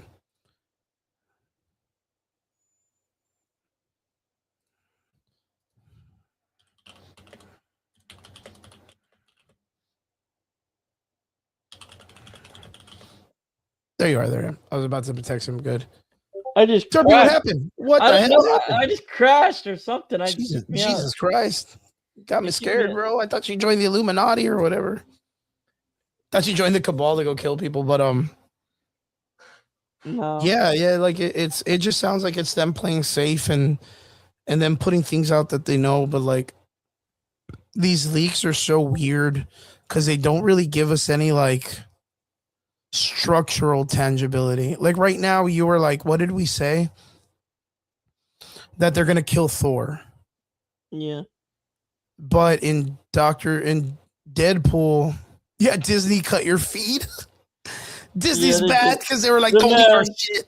He knows the story. Kill him. In the Deadpool movie, there's the scene where Thor is holding Deadpool. Kevin Feige And- said execute Order 66. X6 or Order 66. Doctor Strange can't be trusted. Never trust a rich man with superpowers. Dang, I like that. Hey now, that's Batman. Come on now. That's Batman. Hugh Jackman is the Revan Marble. Hates Cyclops. Damn. And this is pissing me off so much. I might stream tonight. Fuck Marvel. Don't get mad, dude. Like, don't get mad, bro. Like, Don't get mad, get glad. Yeah, get glad, bro. Because again, if Marvel comes in and ruins this, like right now, they're in a position where like they keep bringing in like a bunch of like dumbass writers and dumbass directors, and they need to kind of like get back to the nitty gritty and give the fans what they deserve. Again, we always have these weird talking points where it's like, I get shit on because, fucking Derpy will tell you, I get shit on a lot because I'm a person that's stickler for like the source material. Like, I think these people need to be sticking closer to the comic book because the comic book has been there for years and some of it works and some of it doesn't. By like 2016, 2015, comic books started failing. And right now we're reaching that comic book history, but in live action. And none of those characters are working. Fucking Ironheart, the Miles Morales characters, the Jane Foster Thors, like nobody gave a two fucks about these characters in the comic books. But here we are getting them in live action, and these producers and directors are like, nah, we're going to put them out there so hard, you're going to love them. And it's not working. And that mentality needs to change. They need to start making content like you guys said. They need to start creating content and pushing it in the agenda of like, if they want to have like an LGBT character, quit taking legacy characters and making them gay, make your own, do the hard work, put the fucking road work in, and make characters that we can actually care for and fall in love with. It's just a very difficult situation. Right now, DC's not doing too bad with the Absolute series, right? In the KO series, not too bad. Both are awesome, dude. Yeah, man, they're doing good, dude. Doing way better than when they made Jonathan Kent buy or whatever the fuck, right? Yeah. Like just way better. So like them taking the time and putting out there what people want to read. Again, it doesn't always have to be like The Boys or Kick Ass where it's like hyper violent or hyper sexualized. It doesn't need to be that way. It just needs to be creative enough that we engage in conversation and thought process. That's it. Like that's all we need. So let me go back, read a little bit of the comments so that way we can catch up, make sure everybody's involved. Relic says it. Oh, actually, Black Magic says Batman is a villain. That needs explanation. That needs real explanation. Maybe Absolute is a little bit more villainous, but we need to look at that. And Relic, makes a good point. It's already been ruined. True, 100%. I agree. Helmsworth is probably tired of cycling on and off of the juice. Nah, man, he's got all his own health promo and shit that he pushes on. And Black Magic said, never forget leg day looking ass. That's so fucking funny. The comic is the only reason that they want these movies made, but they think they're smarter than the original writers. 1 trillion fucking percent. 1 trillion percent. And Black Magic says, fix it or fuck it. We need new superheroes, all minorities. I think we need minorities, but in the concept of it too, like during history when it was like Marvel was only following the status quo of society. So all of the characters were coming out were of course like minority, like white. I mean, you look at any character during the time of comic books and all of them are like 6'4", 200 pounds of just fucking muscles. And most of them, yeah, like, white, complex, blue eyes, blonde hair, or whatever the fuck. You got some minorities, but like even nowadays, those minority characters are like, they're in a position of being taken advantage of. You look at the Falcon character. Anthony Mackie did such an amazing job on reinvigorating the love of this character in the movies that it reinvigorated people to care about Falcon again. And then they go off and they take the character and instead of giving him a purpose or calling him, Captain Falcon, which I still think would have been the dopest fucking cool F-Zero name or whatever, like fucking Smash Brothers, just call him Captain Falcon or something else. But like they decided to rename him into a Captain America name because they couldn't believe that Falcon could sell comic books, and it was a racist thing. And Falcon was an original black character and was reinvigorated, and then they went off and turned him into Captain America, and then he failed. Instead of fighting the Chitauri like Captain America does, or fighting Thanos, or fighting any of the supervillains, he was fighting the KKK and racism because nobody believed a black man was supposed to be Captain America, and they couldn't even give us that. They couldn't even give us like him doing like cosmic fighting. You would believe that a lot of people wouldn't care about black people or people of color or brown people if there was fucking aliens and cosmic beings and stuff like that. We would then look at each other as, you know, human beings versus another alien race. Like, you would assume that it just being a black and white or a black and brown or a black and this or a black and white, or that would be like minuscule compared to us like being racist against other definite alien races. But I mean, I'm gonna have to digress off of that conversation because Derpy's playing fucking Roblox or something over there. Derpy, what are you doing? Yes, I am. Yes, I am. Yes, I am. I'm proudly playing Roblox in front of you. He says,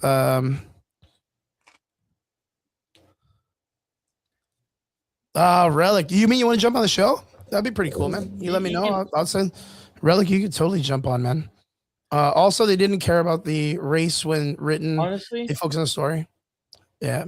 How many categories we got left, Chris? I think we got one. We literally got one, dude. Like, we're only talking Sebastian Stan being in DC as the Two-Face.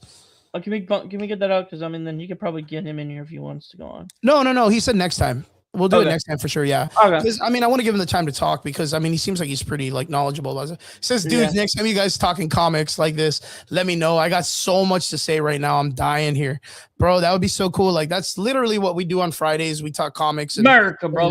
Us. Send me now. Send me now. We only got like shit, maybe less than like 45 minutes, bro. Like I said, if we can hit this out. If we can get the DC talk out of the way, and then you can get him on here, and then I'll dip. And you can finish let me see. Hey, can you send me your Instagram, or do you know his Instagram, Derp? Yeah, it's the same thing as Last Relic. Oh, let me see. Let me check. Like I said, if we can get the DC thing out before you can send the link, then yeah. But even with now, I can just send it too. So yeah, we'll jump into the next one. Relic, I'll send you the link right now if you want to jump on. But there we go, baby. So Derpy, you're gonna take the reins on this because you're my DC boy. You're my little DC boy. Yeah, DC gets his Two-Face. Sebastian Stan apparently has been eyed for a thing. Talk about it, brother. There have been so many actors that have played this character. I'm actually interested in playing Two-Face because he's a great actor. He's a good actor, dude. The question is, what type of Two-Face will he bring? Will he bring in? Yeah, I get you. I understand that question. That's a really good answer, bro. It's a really good question. Because there's been so many versions that are kind of been out of character from what they showed in Batman the Animated Series, which is what I've always wanted was the Batman Animated Series one. Mm-hmm. But this story, there's been so many other things that have connected to this film too, with Scarlett Johansson being added as well. Added as well, right? I heard about that. Yeah, she might be Glenda or Dent's wife, or what's her name? What's the girl's name from Mask of Phantasm? Oh fuck, Andrea. Yeah. That's what the also rumored too. She might be Andrea or something. You think this might go all the way that deep? Mask of the Phantasm was no fucking around. That was a great animated series. And then also I've heard that it might be like a little bit of a twist, like with those two. It might be also the Court of Owls too. Do you think that might be too much though? It probably is too much, but like knowing Matt Reeves, he'll find a way to fix it. You know what I mean? He'll find a way to make it work. So like in screenwriters. So in concept, do you think the DC universe still sticks with Matt Reeves? I think that they're gonna try to figure out a way to get Pattinson to Batman, honest DC Batman. You think they stick him? You think they stick him with the James Gunn universe? Yeah, I think they're gonna try to figure out a way to do that. But it's crazy, dude, because it seems like even in like the animated series and like what was it, Creature Commando, they really want like a fantastical one, not big yeah. yeah, yeah. I You sent the need to link take a already break. to your Instagram, Yeah, brother. he's gonna put you on here in a minute. I'm Yeah. just finish this last segment and then he can hop you and I'm gonna dip. But overall, Sebastian Stan is a really good actor. He has range where he could probably do the animated version that I've always wanted on screen. The question, like, I don't know what this story is about, really. I mean, it's just all over the place. Now I heard that there's a rumor that Robin might be in it too. I think if they so fuck again, going off of the Like concept it's all over the place, dude. yeah, because I was gonna say going with the concept of it being part of what James Gunn wants. Right. He wants. And then I also heard that Batman may show up in Man of Tomorrow or Clayface. So I really don't know what's going on at the moment with Batman. Well, they need to have something established that way with Batman already. Because they're already kind of making it seem like there is already an established Batman. It's not a year one. It's not an introduction of a character. This is a Superman that's been there for a while And then all that other stuff. Hey, I'm gonna bring him in just to have him on conversation with us here. No, I'm gonna go. Yo, what's up, dude? Hey, what's up, what man? Up? Welcome. I have so much to say. I'm gonna let you guys finish your DC. Yeah. I was gonna say, your mic is a little hot. Your mic is a little hot, dude. Yeah, you want to kind of bring the mic, a little bit down. Let's see. A little bit more up. A little bit more. A little bit more up. Okay. There we go. We're good. Yeah, it was a little hot when coming in though. Yeah, it was coming in spiking, but like it was loud. Yeah, it was popping. Yeah, it was popping. My bad. Right now, what we're talking about is, I've been watching. You keep going. Yeah. So from what we're discussing is like, James Gunn, his concept is he wants to have this like Derpy said it really good, like a fantastical Batman, the animated series, the big bulky. We're talking about Alan Rickman. That's been like in the course of concept of like this kind of like hulking Henry Cavill-esque. He has to stand next to the guy that's Superman and kind of be a little bit bigger and a little bit more handsomer, because that's the whole Batman persona when it comes to like Batman versus Superman, where Batman came in as like this perfect being, but Batman being the ultimate human. You mean Superman came in as perfect being? Yeah. Because then Bruce Wayne is like the real Superman in concept. Like he's what the best of us could be, right? Where Superman was a Kryptonian and he just happened to be like chiseled perfection. But Batman was always a little bit taller and a little bit more built looking. But of course, like not Kryptonian. So pretty much what they did with Ben Affleck.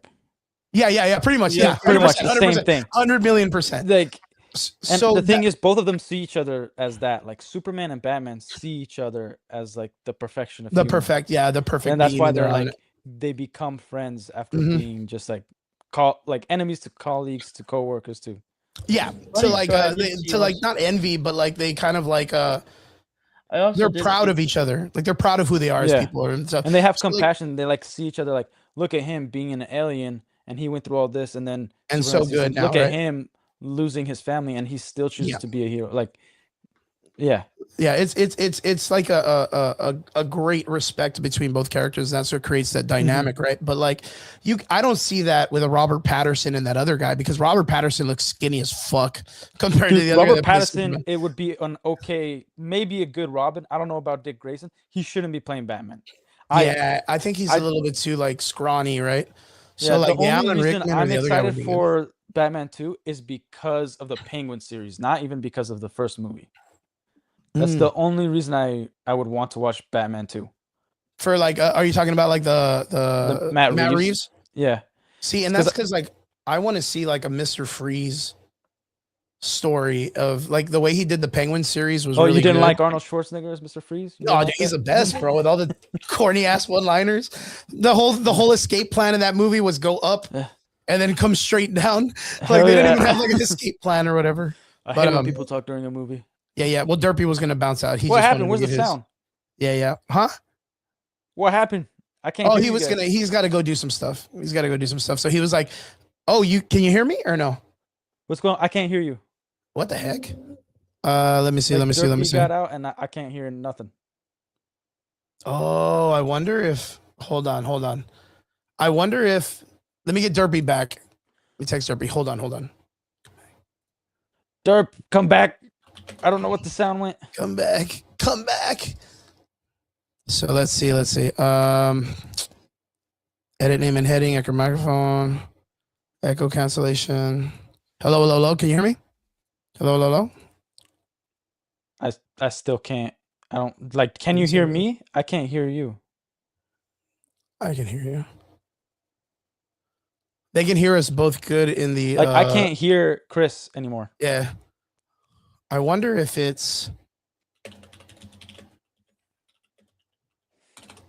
It's because. No. Derpy shares the feed. The feed. I think it's because Derp shares the feed. Maybe.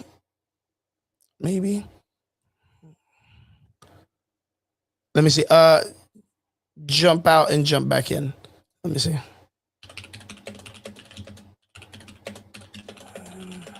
The link. Let's see if What's going on? Let's see if we can get this thing fixed. Let's see if we get this thing fixed. Jump out and jump back in. How do I okay, wait. So I should jump out and then you just send it to me? Yeah, again, try. Yeah. Link again. Hopefully this works. It should work because he's not connected through Derpy in this situation. We're directed directly to the StreamYard. But maybe when Derpy jumped out, it kind of messed up his audio. So we're just gonna have him jump back in and jump back out. And hopefully it fixes it. Hopefully it fixes that. Man, Relic, you got a good setup, man. I gotta tell you that when I see you again, bro. Get you back in right now. And we're gonna talk because we're gonna talk comic books. That's what it is. So that'll be a dope ending of the season. So, or a dope ending of the episode. Let's see. Here we go. Okay, here we go. Can you hear me now? Yeah. Ah, you see, I just think it was when he jumped out, it probably messed up everything. But I didn't get what you were saying before. Yeah, so my concept or my thought on this was we were talking about Sebastian Stan, the Winter Soldier, being brought in as the new Two-Face concept. Cool, like I'm cool with that. Scarlett Johansson coming in, but I didn't know they were going to continue to use Matt Reeves and Robert Pattinson anymore. I thought they were like when I didn't think they were going to do the Outworld or the Vertigo shit anymore. That they were going to kind of be like, hey, we're doing our own Batman. Like we're going to get rid of Robert Pattinson, but it's so weird that they kept him around. The problem is that they already finished filming. Like Matt Reeves talked about it when they delayed it, because the issue was they did not. James Gunn didn't bank on the success of the Penguin show. Of the Penguin series. The Penguin series did so well that, and again, James Gunn, he thinks we're idiots. He literally canceled the Lois and Clark show because he didn't want the audience confused with his Superman. Yeah. It's like, are you kidding me? Like, we're not that stupid. Yeah, that's been a thing for years. The Flash movie, the Flash series, they had the old school Lois and Clark film, Smallville, while they were still doing films. Like, it's just the way it's always been. And it's so dumb that like he thinks that we can't grasp it. But I do get it on the movie side. But then again, it's because he was scared. And that's, I think it's one of the reasons why he didn't delve into Batman at all. Like, it doesn't make sense that after your Superman movie, we're getting a Supergirl movie. Even if she's a cameo at the end. Like, you got to go for the big three. Wonder Woman, the Trinity has to Batman, be done. and Superman. Yeah, it's because you have to establish the universe through all three of them. Yeah, like, dude, I would love to. Like, I've always thought the perfect formula for comic books to film is you have a film, and then you have a series, like a season in between films. But you could still go from the first film to the second film, and just the series is just for those who want to dive like a deeper. filler. Like it's kind of like the same way like in Star Wars, right? They make the film and then they release like these conceptualized book series of collections and things. Yeah, and like the Clone Wars and because they did the same thing when they did the Force Awakens, and then they established the idea that Kylo Ren destroyed the Jedi Academy, the new one, and then they started establishing who the Knights of Ren were. That there was a kid named not Star Killer, but like the Jedi Killer or something. There was like another kid that was named like in that group. And then we got what we got in the movies with all that. And it was like really like fucking low work. which Which sucked. even the scripts that were leaked or whatever of Mhm. what it was supposed to be were still garbage. Yeah, it was still bad. Like Nevertheless. it's like here's my thing. We have watched so many garbage movies that too many of us, especially comic book fans, Mhm. because we've had garbage comics since I would say 2012. I Yeah, know you said 2016. yeah, Since it was like 2012 for me, 2015, it's yeah. 2014, right? I Like all think that new, was all like the peak different, of and moron, yeah. like ridiculous. I don't know what words I could use. Derp Oh, by on all my means, dude, just fucking okay, do whatever you want. Like I'm here. like I we don't got like. I like no okay, bullshit. Like I just because need to put it I across want the to be board. respectful to Derp because he got on me about this the other day. But we got full retardation 2016. Yeah, 100%, 100%. Like everybody's gay. Like it just, dude. It pisses me off. So No, 100%. I agree. I so 100%. I'm with you. like we shouldn't lower our standards just because we've got garbage films. Like the peak Trinity trilogy has been Lord of the Rings. So Yeah, that's the standard that we need to be going off of. We yeah, don't sure. diminish it just because we haven't had something as good as Lord of the Rings. Like, no, standard needs to stay high and keep going. Yep. It's the only way we're gonna get good films. And with DC films specifically, I've always felt that DC was more heroic than Marvel. I always Okay. thought they had more rules of like we don't kill. That's not what a hero does. It's very established. Like Yeah, I get that you know, because for me it was always like the characters were held on a higher pedestal. Like yeah, it was like in the Marvel universe, people it's can very real. It's strive. very They can real. strive and very relatable, right? Like if you want to work out and be strong, you can put on a Captain America shirt and people will be like, "Yo, bro, you're Spider-Man, or you're this, or you're that."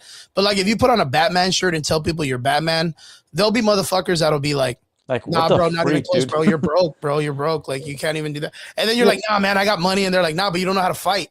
Like you don't know martial arts." Like someone will talk your shit down if you say you're Batman or Yeah. Superman. But if you say you're Spider-Man, people will be like, "Nah, bro, I see it. Nah, bro, you got pimples and shit. You're good to go." Do you like, you know what I mean? Like they'll It's the slogan like the gods among us. That's DC. The world DC, outside your 100%. window. That's Marvel. Yeah. The world outs literally like, and I don't want gay stuff in my comics, dude.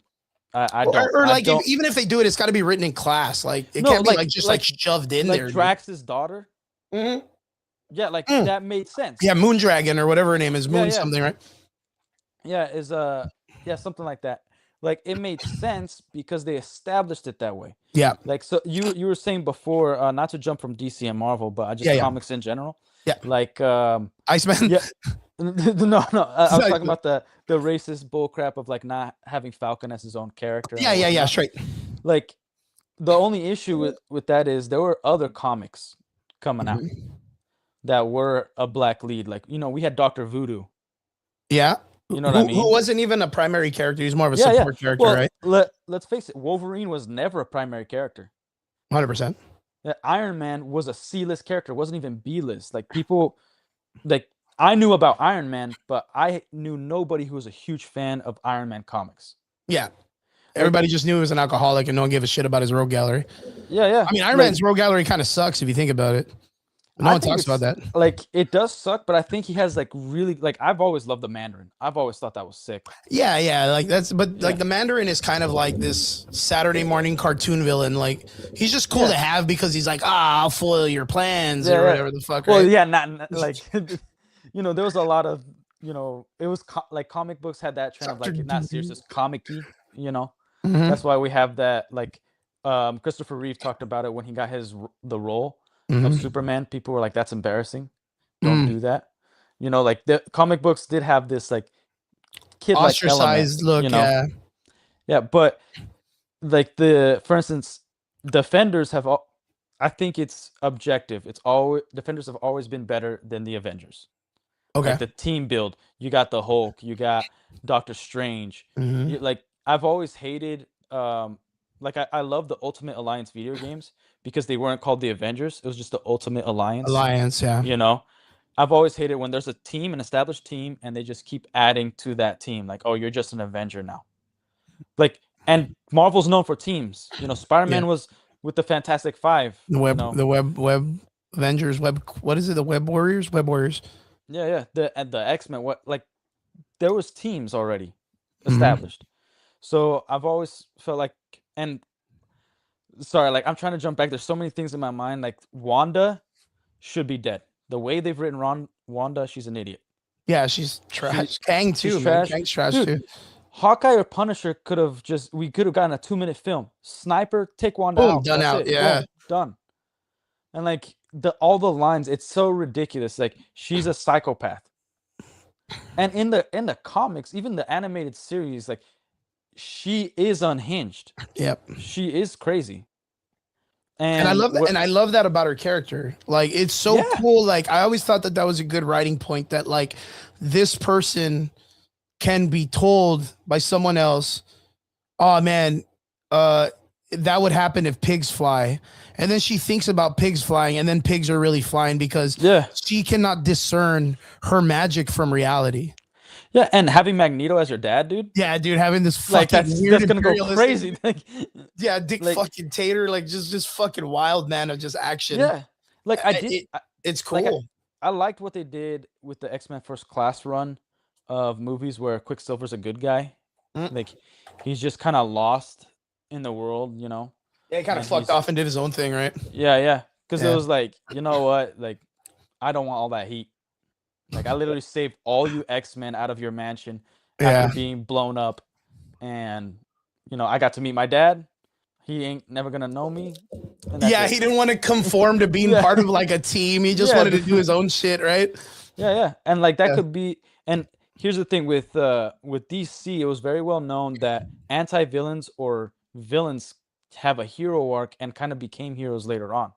You know, like there was like a repentant kind of recovery process. And in Marvel, it was just very cut and dry. Like you're either a villain or a hero. Yeah. And I thought like Quicksilver, what they could have done is use Quicksilver as a template. Is like, dude, like some villains are lost, but we also still need a villain. Because the problem is all villains now are misunderstood. Yeah, they're just dudes that we relate to because we had a bad day at work or some shit. Yeah, it's ridiculous. Yeah, we all have bad days at work. What makes you a villain is me not acting on murdering my coworker. Yeah, you know, the virtuous part. The virtuous part. Yeah. It was like, oh, you don't understand him. It's like, bitch, like this guy killed somebody. Like, can you imagine? Can you imagine living in a world where, like, back in the day, Thanos wipes out half the universe for some puss, right? Yeah, like, he did it for Lady Death. There's no other. Yeah, and she got pissed, and she was still like, "Whatever, bro. Like you're fucking lame or whatever. You got no riz or whatever." She was like, "You did a better job than me." Which, yeah, and then she still chose a reason to fucking make him feel like shit, right? Yeah. And now it's like men do a better job than women, right? Now the same concept comes, but they write it as but I'm doing it to save humanity because it's overpopulated and there needs to be food. And now like 80% of the audience is like, well, he's not wrong. Like, but dude, what are we doing, bro? But it's also stupid because it's like this. They didn't think of the future of what they could do with it. You know what I mean? Like, comics are not supposed to die. Like, we never want to see our comic book. I think that's the biggest problem, though. It's because that's what doesn't make legacy characters. The same Captain America we have now is the same one our grandparents watched and read about. Like, there's no aging. So how do you bring in a future generation of characters that we know are there because the writers will create a Marvel 2099. Yeah. But we never get to Marvel 2092. Like we never get close to that because all of the same, it all happens in a span of a week. I'll never forget that we saw the Infinity War story and then Endgame. And then right after Doctor Strange coming in and fucking the world up. And then after it was like the Thunderbolts. And it's like every week.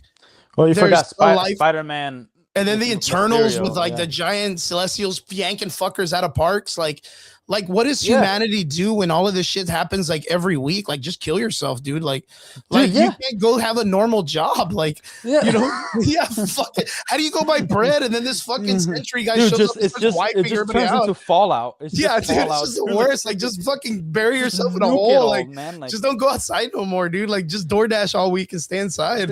Like there's no way to live life. There's no way to live life.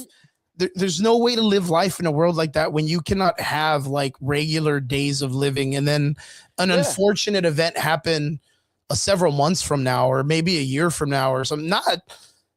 fucking Monday, Wednesday, Thursday, then Saturday, then Sunday, like just world altering events every No, 5 seconds. And they could have done things like, oh, Hydra had the right idea, so now Hydra's taking over the world. Yeah. Like these villains had the right idea, and like people's integrity and morality is skewed because of this event. And you could see like infighting, like everything's a civil war. Like there is no more America if you're gonna do a big event like that. But here's the thing: I loved Infinity War as a like the way it was Like a written. story, I thought it was pretty good, but Yeah. the motivation was stupid.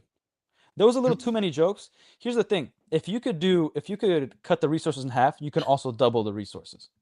Yeah, he could do anything. Like, and these are comics. These are not like. Here's one thing I've always talked about that they should have done in comics and in the movies.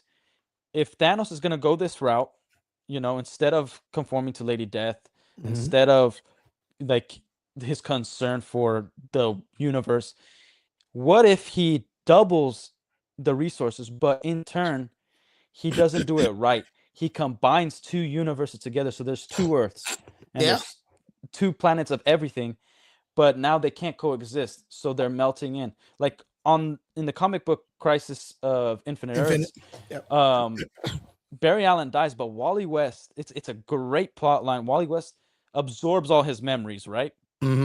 That's so complicated to write, but they did it well because he has to live with a trauma that's not his, but it feels 100% real to him. Yeah, it feels real to him. Like he sees his mom, but he also feels the death of a mother. Yep. Like and it would be a genius way to bring in like, oh, the X-Men didn't exist in the MCU we knew. This X-Men, this Spider-Man, this Fantastic Four is from this planet, and right now they're fighting villains that the MCU doesn't know about, and now it's combining, and it's a way to explain why the X-Men were not in Endgame, why the Fantastic Four was not in Endgame, because that's now they dug themselves a hole super so deep far into a down hole that they like their current characters don't make sense. Yep.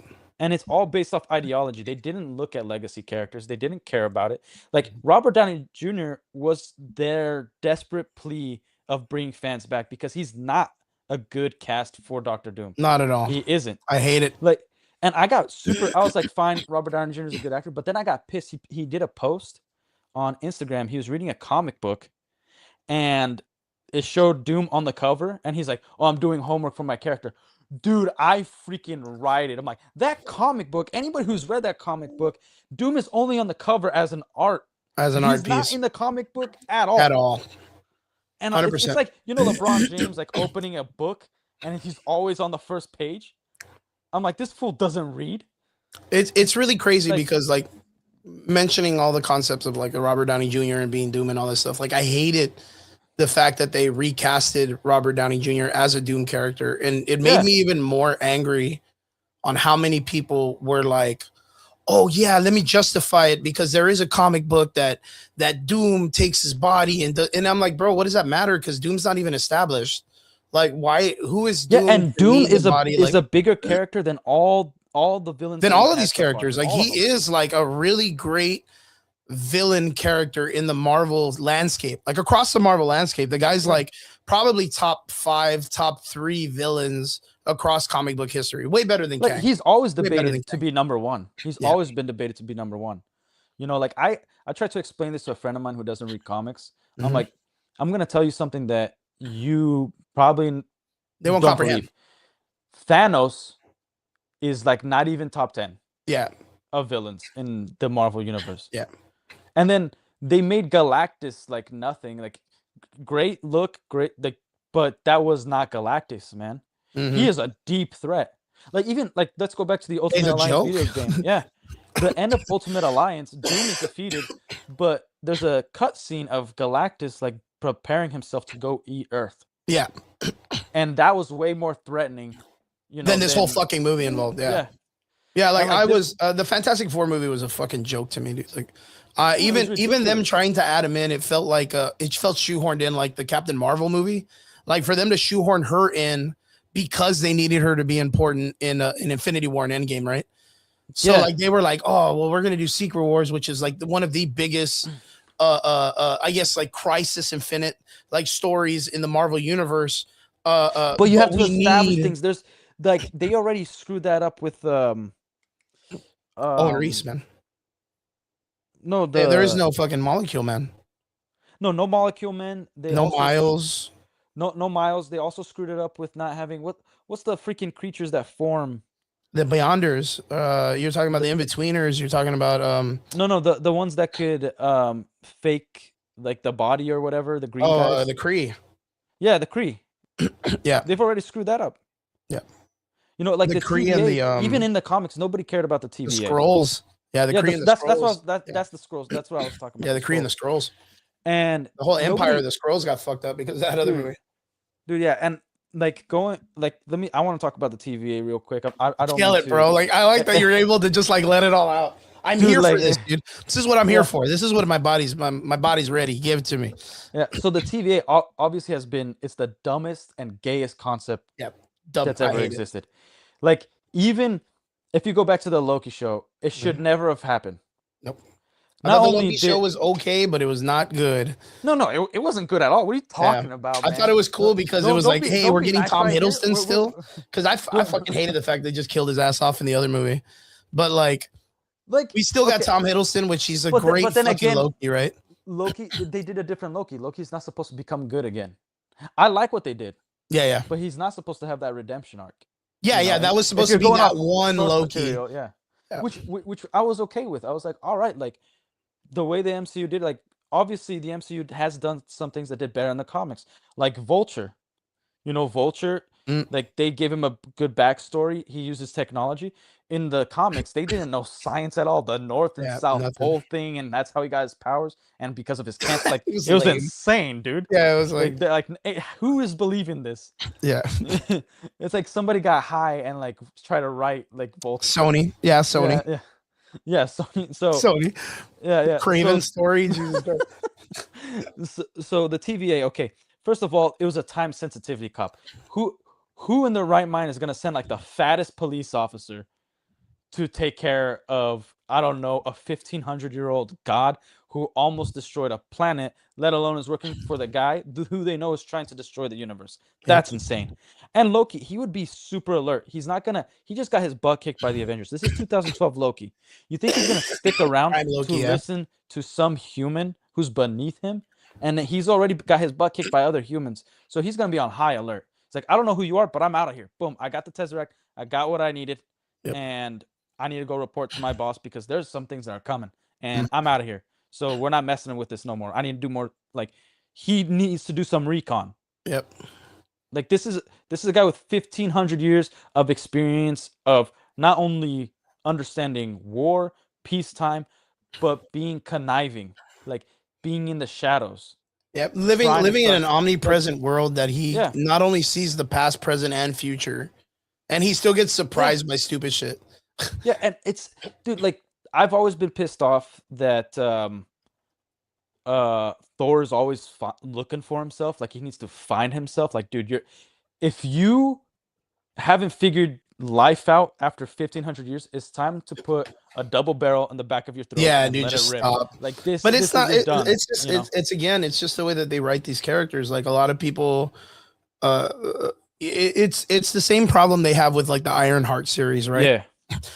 You're having a bunch of ignorant ass folk write for a genius character, and it's the same thing that they did with that weird. No, and they belittle the legacy character. The legacy of the characters themselves. Like she has. What that was line. what was sorry, the go ahead. Alien show that came out recently? What was it? Romulus? No, the television series that everyone was talking about. Alien Earth. Yeah. They had a genius character. His name, I forgot his name, but it's like this young guy who's like a super hyper genius. And the only thing genius about him and that he did was anytime that he had a meeting with someone of a superior business nature, he would sit crisscross on a table, and that's what made him a genius. Other than that, he made a bunch of dumbass decisions. So like Riri Williams, she's supposed to be a genius, but she's doing a bunch of dumbass shit. And the only thing that she does that's smart is she has an Iron Man suit. So we just have to assume she's smart. No, and we don't even have to assume that she stole the technology. And here's what pissed me off the most.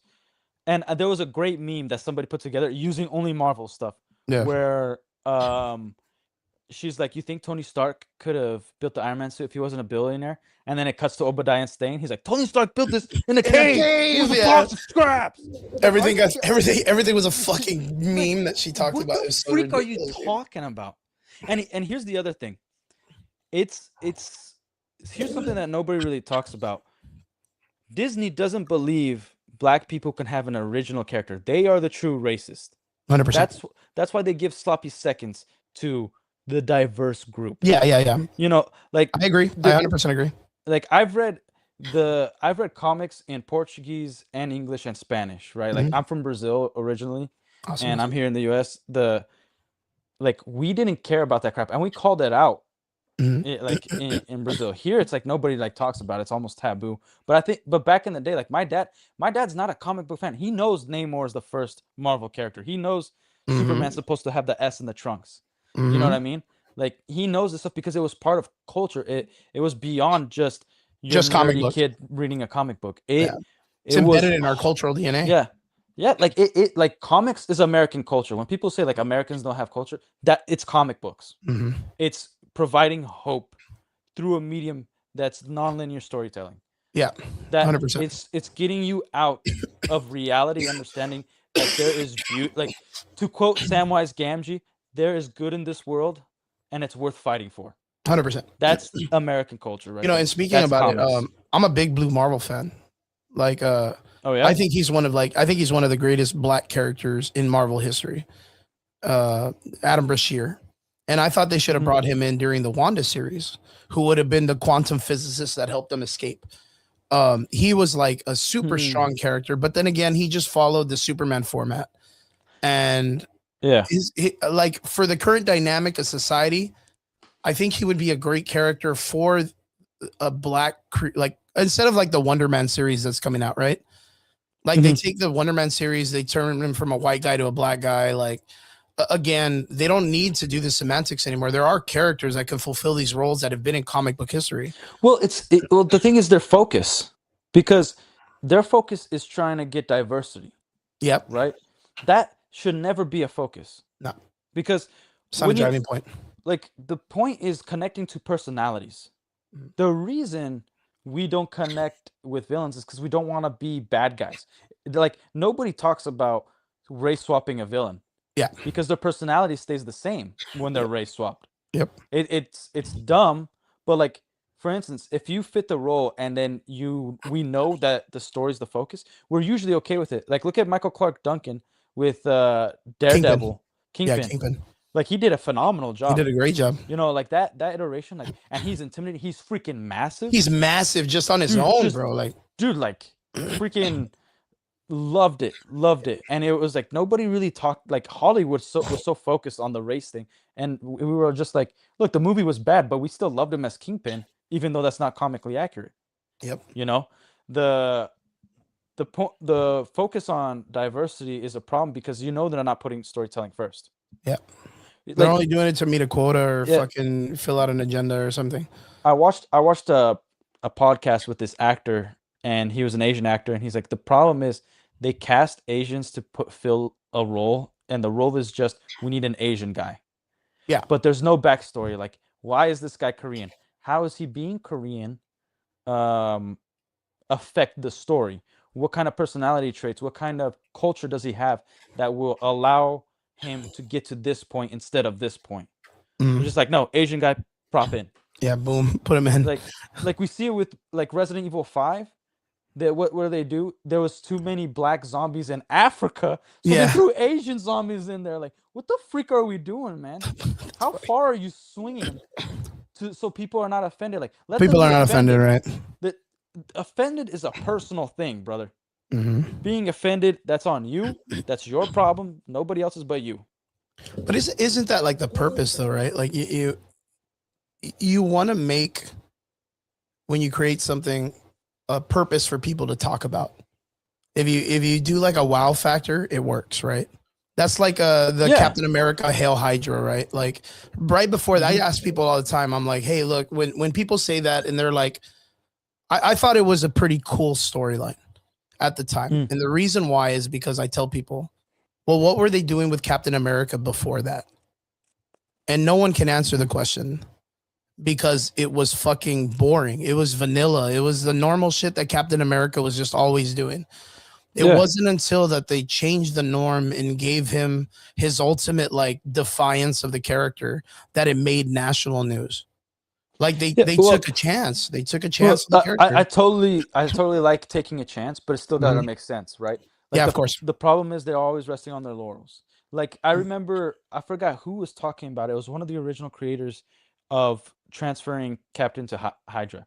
He said Yeah. the original concept was he stands for America, 100%. and then he realizes that America has lost his way. Mhm. So the flag represents what we know to be the American way. Mhm. And if America is no longer that way, he's still Captain America. Yeah, And but he he's needs to pushing save for the America. fundamental thing in the belief system Yeah, and yeah. all that stuff, right? It's like if you're like I've always thought like announcing a political party is always super stupid and gay. Yeah. But if you're for one side or the other, let's say you're a Republican and then you have the foresight to be like, Republicans have these principles, but now Republicans are Democrats and Democrats are Republican. Yeah, they switch Because those moral statutes, right? the morals are switched. Then you, if you are intelligent, you would switch not just because of the principles, not because the names are different and you've always hated the name. Mhm. You know what I mean? You're Like, going to you switch should have a because set of you have a principles. belief system in your own that you're Yeah. willing to. Yeah, you have to move on your own fruition. Yeah, and the thing why race has never mattered, and I think I've noticed that English speaking countries are really focused on race. English, like overall, the UK, Mhm. the like Australia, but the only one that isn't really that focused is Singapore, and those who have second like English as a second language, like New Zealand and islands and stuff like that. And I think it's contributed to low education Mhm. and believing that you are the center of the universe. Like if you talk to British people, a lot of them believe they're the center of the universe, but they talk about America because American politics are so enticing. They talk about the movies because there's so many more Hollywood stars, but some of the best stars are British, Mhm. you know? So there's that dynamic. And then speaking English, you're just going to connect more with that. So eventually all the cultures are going to have similarities, right? But you come from a country like mine, Brazil, where, dude, I have cousins that are Japanese. I have cousins that are Filipino. Both my grandfathers are, we say Bugri, which is like of indigenous part of people, but also have African descent. Like Mhm. we have 33% more slaves than the United States ever did, but we never focus on that. Like it's crazy how much the US focuses on that stuff. And we realize, like, there was a Star Trek episode where they went back to the time of Abraham Lincoln, Mhm. and he used like, I don't know YouTube's terms of services and stuff because I don't look the part, but they used not the full N word but the egro word, Yes, yes. and then Lincoln, Abraham Lincoln, like, oh, I'm so sorry, like that's probably offensive in your time, and then I forgot who said it, but one of the characters said it. No, we've advanced so much that words no longer hurt us. Oh, And okay. this was an old episode, like in the 80s or Yeah. 70s, I think. And now we have Discovery that's like pronouns and all this BS. I'm like, we literally had an episode where words don't matter and you can't be offended by words. And now you're making a whole series on how to be offended by words. How to be offended by words and stuff like that. And Gang, so gang. like, yeah. And so like the whole race thing in comics, you know, why is Blade so famous? Mhm. Why is Dr. Voodoo so famous among comic book fans? Yep. You know, like there are fans that are, or not fans, there are diversity, but they never started off that way. It's Mhm. because somebody had the idea, and that was the first character that popped in their head. Well, like even John Stewart from Green Lantern, like he's a super popular black character. He's my Super favorite Green Lantern. Yeah. I thought Guy Gardner, like he got, like, he's the original, solid storyline. Hal Jordan was very vanilla. Yeah. Like it got, they eventually He made was him the safe. gay one. Yeah. Yeah, he was and safe. yeah, and it was just like, all right, Hal Jordan's cool and all, but all right, Guy Gardner, he's like the tough dude that's kind of like rebellious. He like skews the line, but he's not tough at. It's so it was always a weird comic. But Jon Stewart was Mhm. very much like, this is a guy who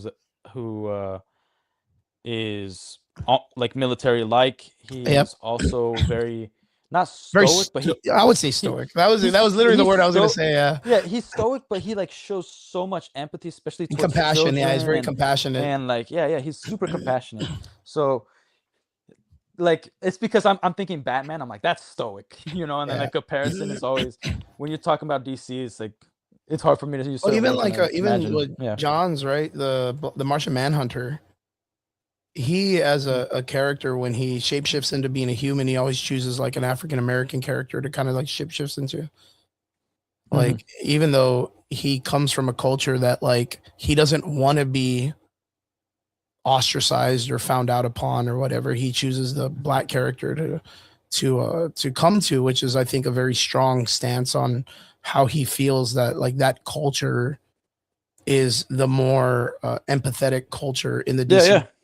It's interesting. It's super interesting. I always thought that was really, really interesting. Well, like one of the reasons being so, for instance, like in my country, like somebody Mhm. was talking about the N word in the chat that I'm Right? seeing. Yeah, yeah. Black magic and shit. He's doing crazy stuff. Yeah, yeah. I'm gonna point something out. That's a you problem. Like Right? if you Yeah. get mad at somebody of the different color, like think about it this way. If I'm like, hey, because of the color of your skin, you can't say certain words. That sounds pretty racist, right? I mean, yeah. I guess like in America, it sounds racist, but not. I mean, I understand your culture No, because it's like in Brazil and all that stuff, right? Like it was like a port of entry of like people doing a lot of like trading and stuff. And then not oh only yeah. that, you had a lot of connection to like the Angola of Africa, which is a lot like Hmm. it's super embedded in the Brazilian culture now. So like Yeah, yeah. the Like black samba culture and is like, everything. yeah, man, like Yeah, it's super embedded. So like, yeah. and that's like Islander, like South American Islander in inter like weaving between like the African Yeah, culture, like we are the, considered Polynesian. yeah, yeah. Like my mom is from the island. So like Mhm. for instance, to illustrate my point, it matters how you say something. Like think about like I'm not gonna call just any random person the N word. Yeah, of You know, course. Yeah, yeah. like even if you're black, you shouldn't call any random person the N word. Yeah. People are gonna get Upset some people are or gonna get upset because they relate that word to something. mhm. But in Brazil, for instance, it's how you say something, not what you say. Like in Brazil, we actually use the N word. We don't say black because the word black is preto. It's very harsh. It's like so when you call somebody black, it's you're trying to get yourself killed. Like Yeah, yeah, yeah. you're trying to hurt them. Yeah. So we also use the N word. See, that's Like different because like in America, that's like what well, like everybody look at uses. like Spanish negro, Yeah. right? Yeah. So in Portuguese we use the The same word, same, and yeah, the same word. we're one of the 7 languages directed from Latin. Like if you the N word like in English with the hard R, that was um just to put in document because in Latin that's the word for black, Mhm.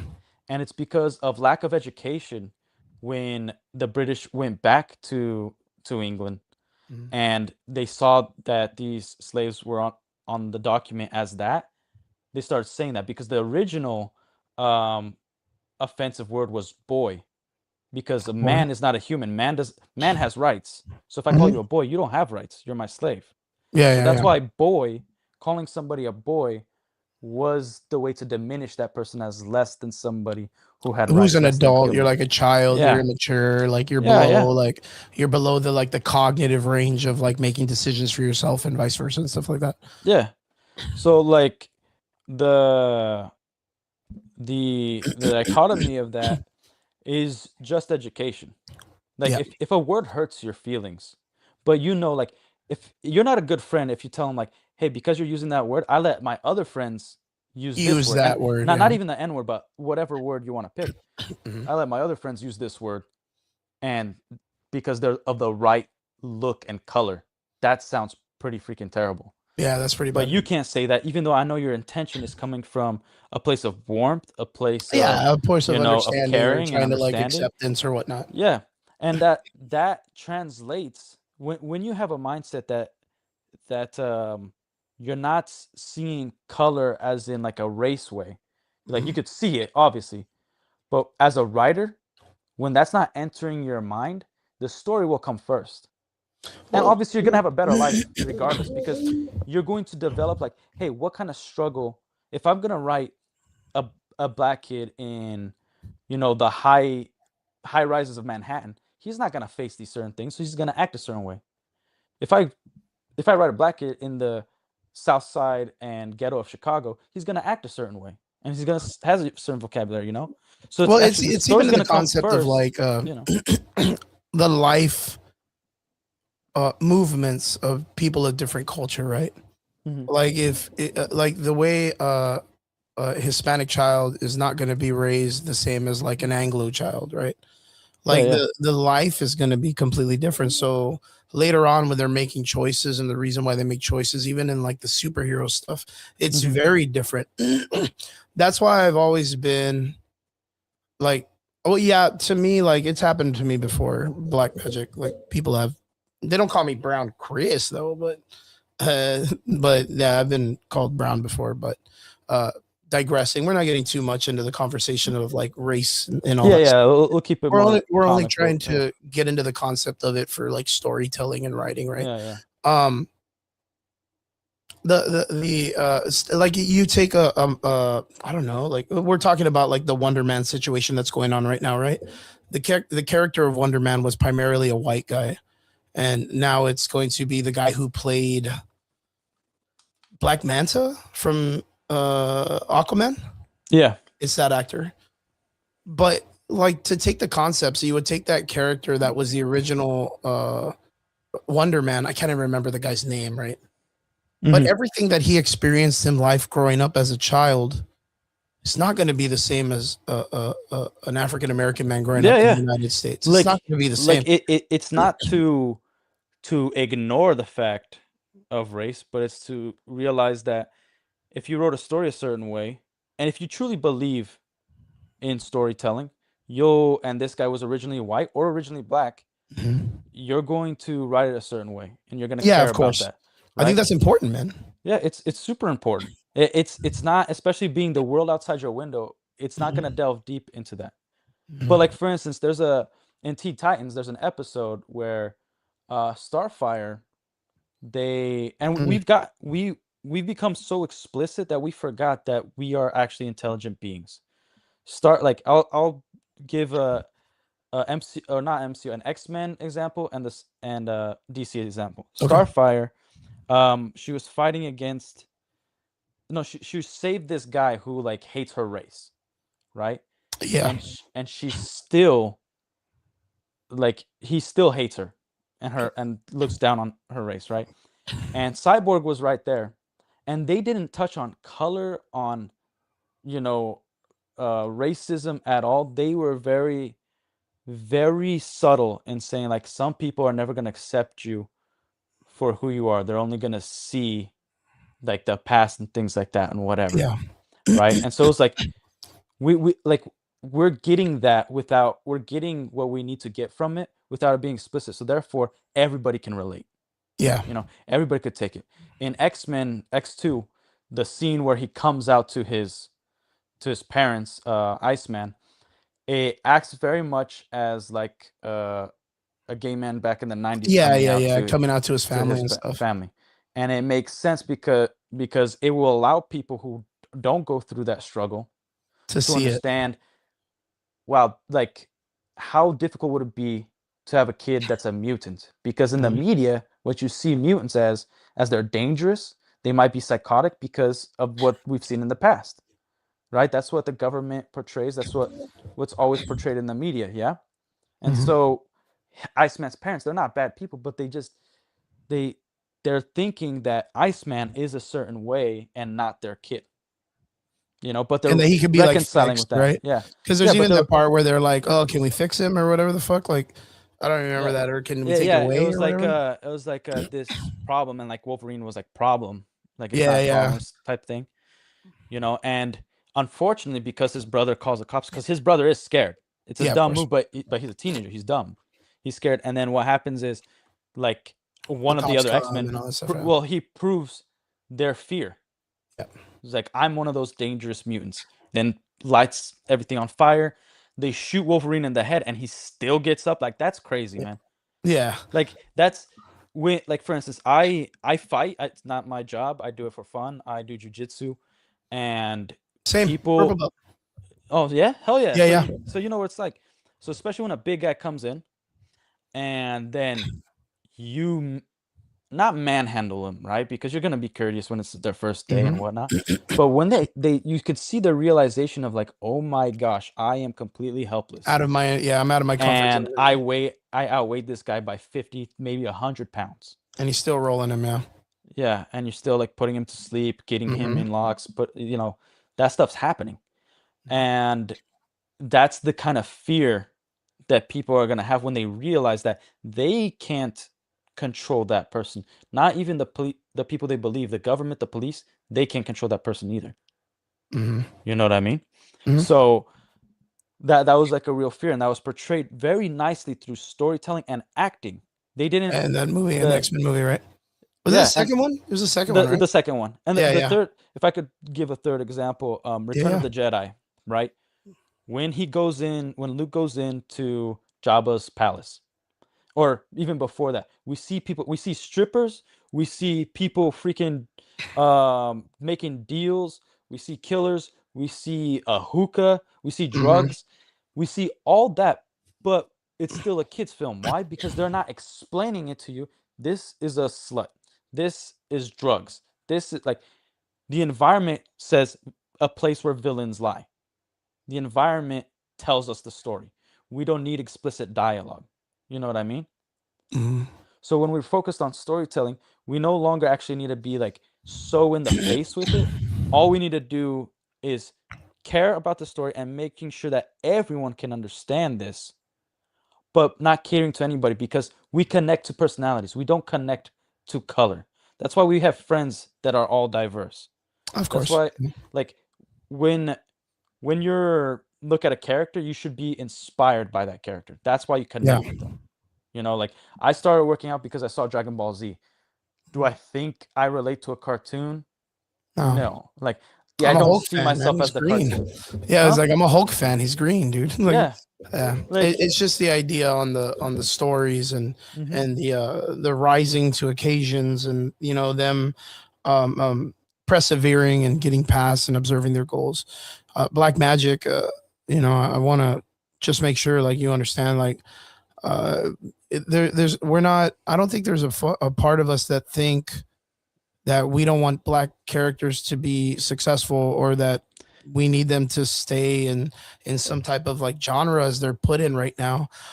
What I believe we're saying is, I think across the board, is that they need to be respected and written, and not just given the handouts of other characters that have primarily been white characters and then shoehorned in as these characters. Yeah. I just said earlier, Adam Brashear is probably one of the coolest black characters in the Marvel universe, and I'm a huge fan of him. And I've been championing him to be a part of the Marvel landscape for a while.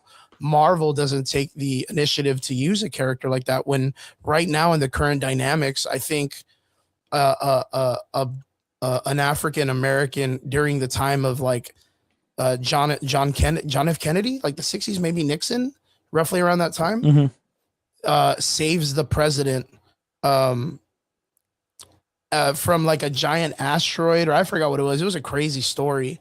And then the United States military realizes he's a black man in the 60s. And he's like, yo, you need to hide. We'll pay for your life and retirement and all this stuff. But like, American society cannot see a black superhero come and save the president in the current dynamic of society right now. Yeah. And it's a great story, because then it turns into our timeline.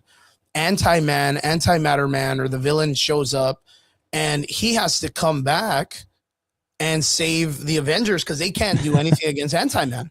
Like, they can't. Adam Brashear, the Blue Marvel, the fucking G of G's, has to save the Avengers. And then he reestablished himself as this like abnormally strong like character that can knock out the Hulk and all this other stuff. And then he just chooses to be like this Reed Richards-esque character. But we got bum ass Hancock. No, Hancock was good, dude. Hancock was cool. Like, I really like that story. And again, original character. I enjoy the film, but I think the book is better. by The far. Hancock book, I didn't get to read the book, Oh, but it's like the whole love story weird thing the that happens dynamic, at the yeah. end. That was a Will Smith decision. That wasn't part of it. But like Uh, even with that, like I understand that might be like something that he yeah. added on, but like the Hancock character was dope as fuck. Oh, Like yeah, as an yeah. original character again, like as an original person of color, like he was a fucking cool character.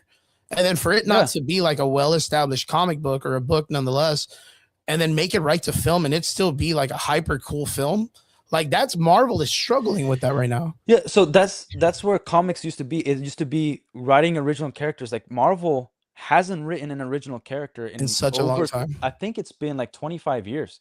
Yeah. Like their original characters are just characters that are taking a mantle of an original Of an character. original character. Yeah, And that's and and I understand that business wise because that no, but sells it doesn't. comics. It's actually never sold comics. They've Yeah. always sold under.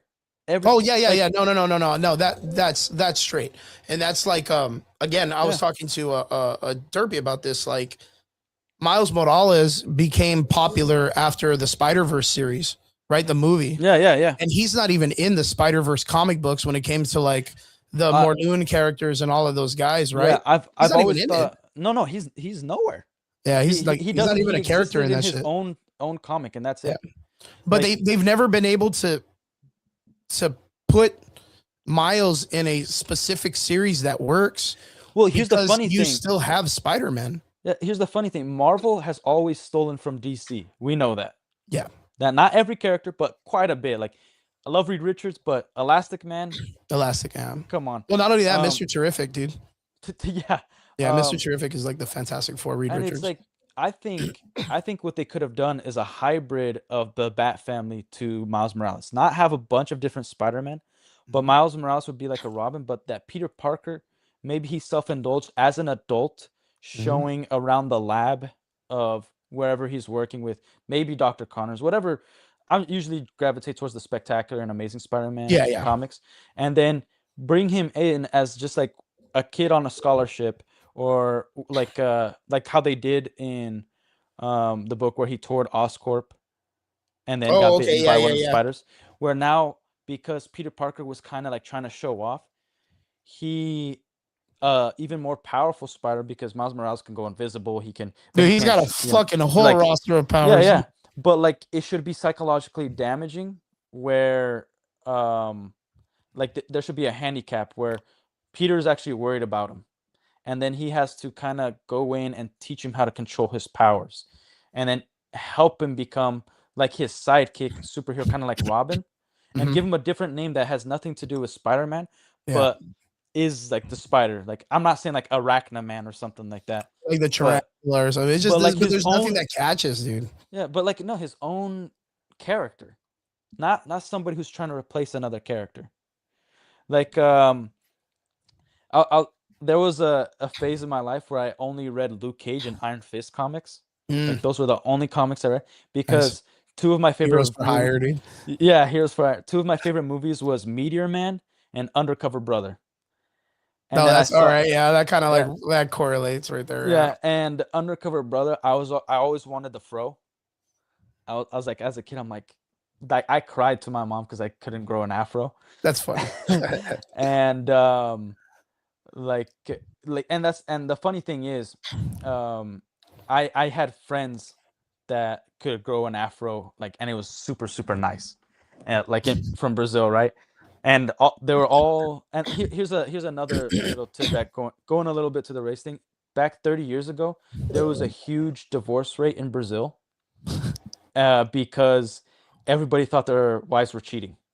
Because a white couple would have a black baby, and a black couple would have a white baby, and a white couple would have a black baby, and we didn't have the technology, but it's just DNA that's passed down, and it was their kids.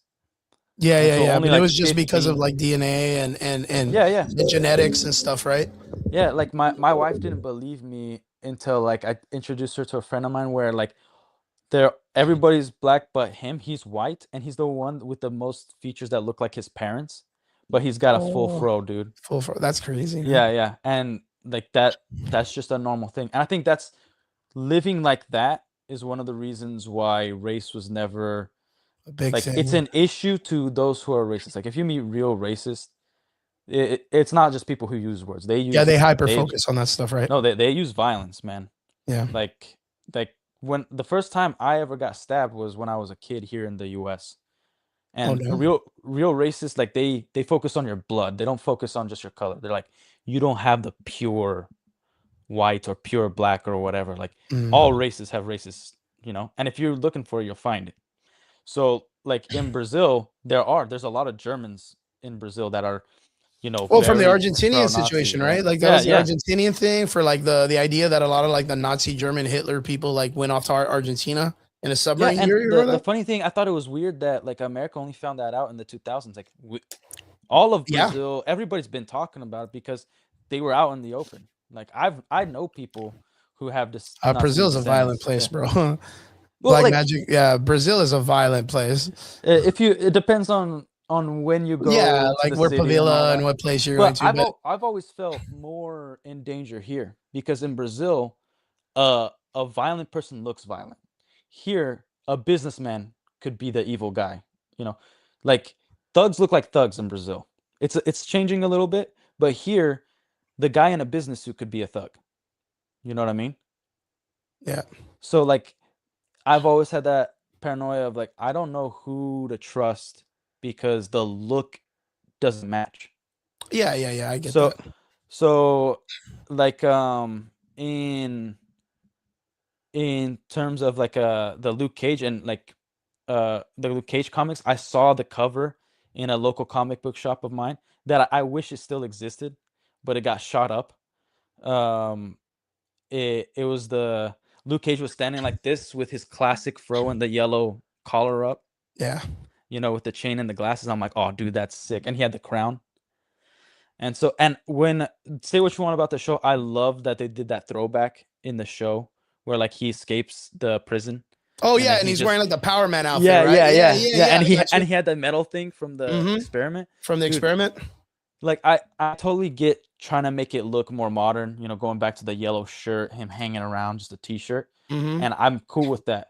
And I'm glad like when movies or shows give the credit where it's due. It's like originally it was like this, you know. Like I think, for instance, Black Panther was much better in the comics where he was more of like an assassin, you know. And then I did like how they introduced him with powers later on, where like he could take the form of a panther, sort of, and like have the abilities. I thought that was like more all new, all different, right? Like is when he had like the cool, all like, new, all different face. Yeah. Like, I like that. That mask cut was out dope as shit. Yeah, it was sick. It was. Yeah, I fucking love that suit. Yeah, and so I do like it when it goes back and goes in. Yeah, look, Brazil is violent, but I'm talking about somebody who's lived in Brazil. Yes, it is violent, 100%. Most poor places are. Like we have our favelas are different. Our ghettos, I mean, we call them favelas.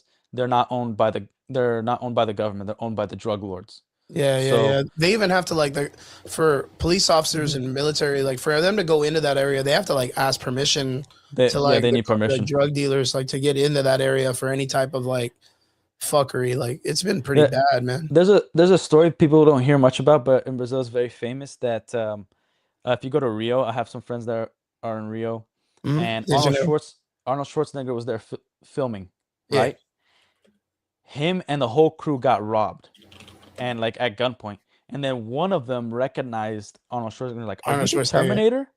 They asked him if he was the Terminator. He's like, "Yes." They took a picture with him and still robbed him. And still robbed his ass. I heard about that shit. Yeah. Did that happen to like Van Damme too or some shit? I'm not sure. Van Damme. Arnold Schwarzenegger is the most famous story for the drug lords or regular security for the favelas doing that. I do remember shit like that popping off like that, and again, like. I mean, I used to study capoeira, so like I had a lot of like our nice and maestros, Hell yeah. Some of our maestros would come through there, and they would tell us like, bro, like, oh yeah, you can come over, like we'll bring you over and do this stuff, but you gotta like stay close, dude. Like you can't be wandering out. Like it was crazy, and I was like, I don't know, man, maybe it's a little too much. Like I was really young at the time, so I was like I wasn't really like trying to get out there to fucking do, you know what I mean? But like, no, yeah. Even now, we still, you know, you still hear stories about it and shit. So like, yeah, Brazil's pretty hard, man. Yeah, and like like I've loved seeing Brazilian heroes, but they were always original. Like what's that one chick that turns into like a blue fire in DC? Blue Fire. No, a green, like a greenish fire. I think she's also in Justice League Unlimited. Flash flirts with her. Let me see. I'll look her up right now. DC. Yeah. Like it's female. always great to see it, but as an original character. Like pointing out and the reason we're talking about Fire. this Yeah, is her name is Beatriz de Costa. yeah, Beatriz de Costa. Yeah. Beatriz. Yeah, her name is Fire. Like literally just fire. Yeah. And I don't know when was the last time you went to a comic shop, but I remember going to the comic shop when I was younger, and we never were like talking about race. And I No, think you were always just looking at the regular, like just the Yeah. characters themselves. The same thing. They had a female Wonder Woman Brazilian character not too long ago. yeah, I they just saw did. that. I didn't care too much for that. Didn't care Yeah. too much. But the reason we're talking about it now is because that's what Disney focused on, and they're controlling Marvel.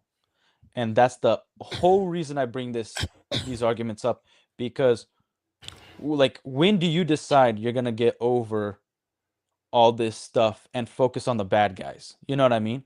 Because Yeah. right now, if you're talking about society and even in the comics, the good are fighting amongst the good.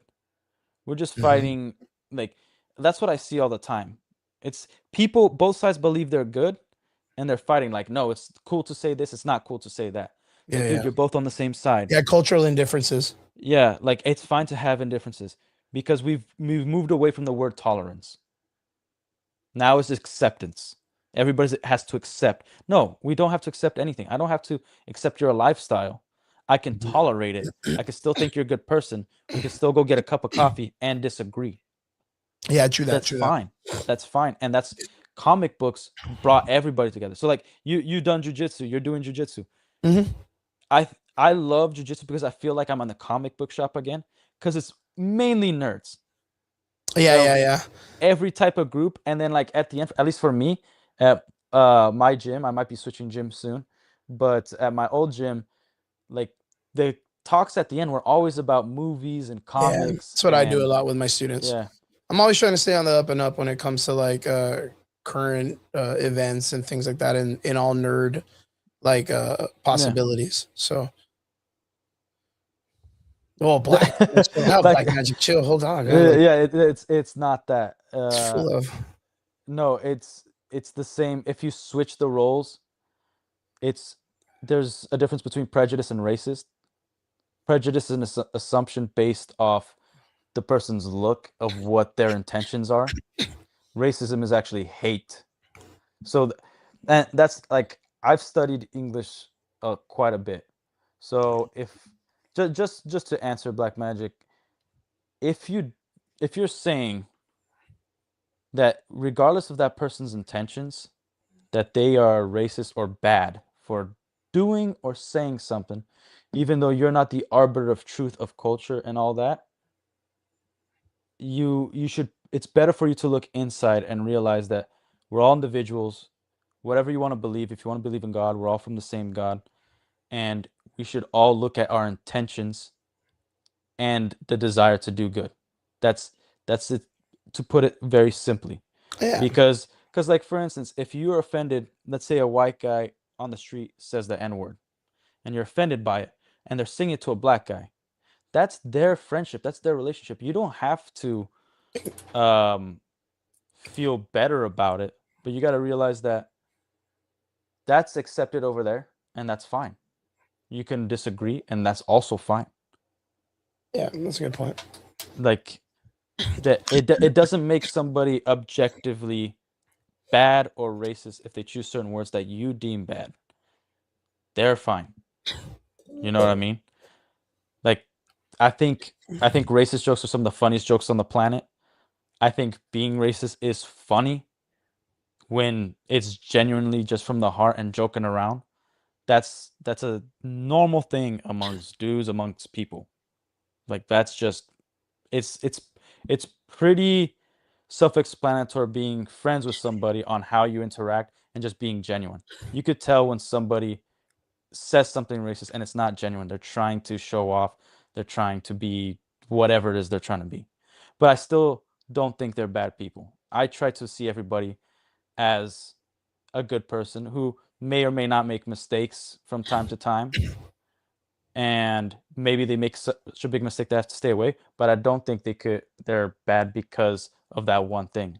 I think collective bad attitudes will make somebody bad. You know what I mean? And just because I have a problem with something doesn't mean it's actually a problem. That's how I put it. But dude, we find it, huh? He says, "Dude, No, we find it offensive." I'm talking about not just cultural jokes. I'm talking about real racist jokes. Like okay, I might be like if you can't be racist to someone to like a non-existent race. So, like for instance, in Brazil, there's no slurs for a Brazilian. You can look it up. They have one, but it's not even a real thing because we might be a garbage country politically and economically, but we have, I think socially, we've all come together because the struggle is so hard, and Brazil's almost full of nerds. Like almost everybody's a Dragon Ball Z fan. Like That's every like Latin American culture. Yeah. Like maybe in Mexico. Yeah, like my parents told me about Superman. I didn't go to a comic book store and like they told me lore. And all they did was watch the movies and then read about it here and then. Right? They weren't comic book fans. It brought people together, and because our culture is so diverse, we say everything, we do everything because our culture is a collection of cultures. And we're not gatekeepers or grandstand for our culture. We want everybody to come in and enjoy it. But what I mean?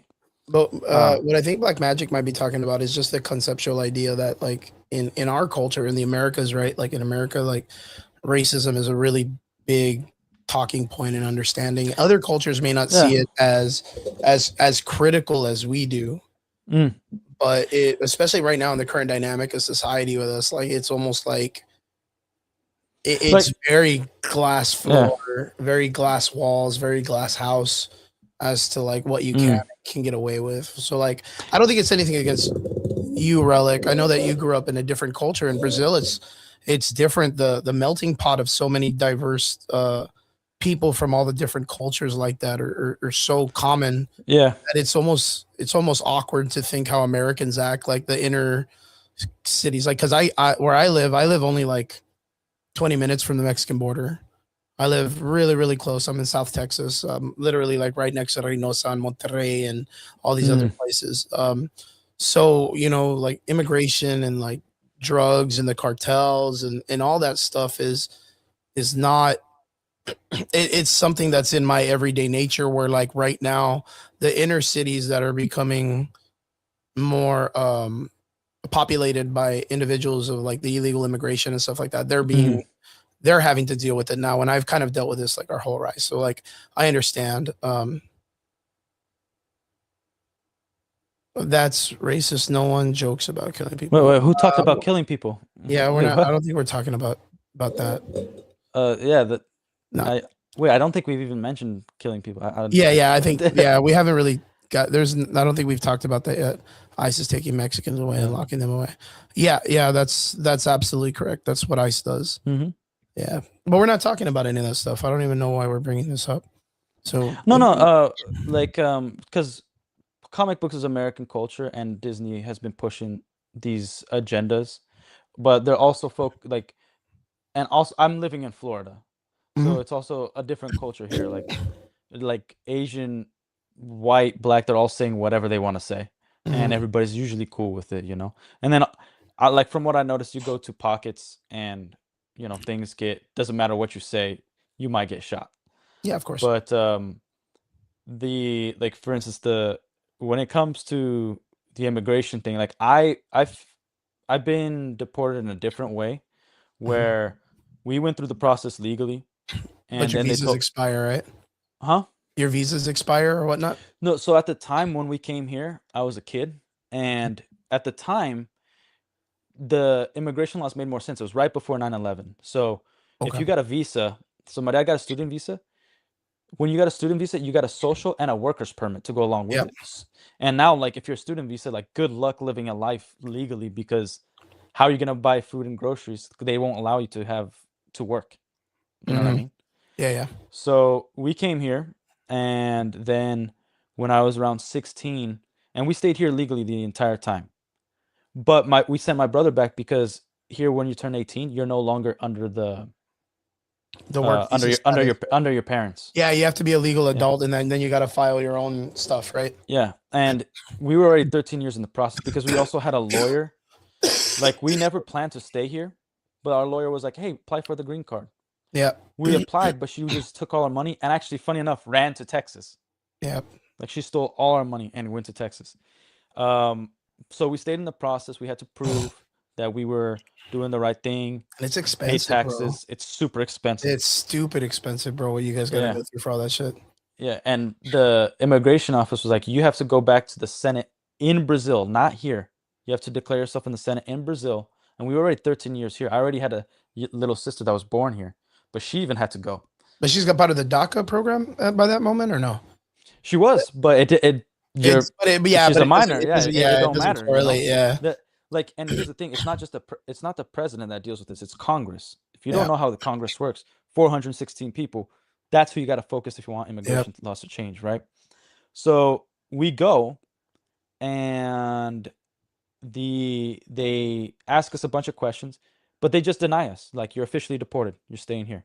And my dad asked, like, how many people? South Texas, baby. Yeah. How many people have done this and Gang, came back gang. to the US? And you know what the lawyer said to us? Ah. She said, "I don't know, because you guys will be the first ones. No one's brave Yeah, enough yeah. to No do one's it." ever fucking gotten it. Yeah, no. I Yeah. understand this, dude. And I tell my friends all the time, like, all of this shit that, like, all this stuff that people are dealing with right now with the concept of, like, the work visa, it is Yeah. bad, bro. It But- is bad to get this But shit. and here's the thing, unfortunately, it was due to connections. My father, his employer, he still can work on the computer. Mhm. His employer knew somebody in the Senate that connected my dad, and my dad fought tooth and nail. He's like, "There's no reason. Our whole life is there. We have a house there. I have a daughter that was born here. We've never committed a crime. There's no reason to deport us." Yeah. And one of the things was that we Unfortunately, knew people that were illegal and actually did some crime. like and they were still there. 45 minutes west of Brownsville. I'm in McAllen. No. So I'm like 20 minutes from Reynosa. Yeah, over there in Brownsville, it would be like Matamoros. And if you ever want to read some shit, like, read the Mark Kilroy murder, dude. That shit's wild as fuck. Yeah. Yeah. Sorry about No, that. but- All right. Yeah. 'cause No, you're Brownsville- good.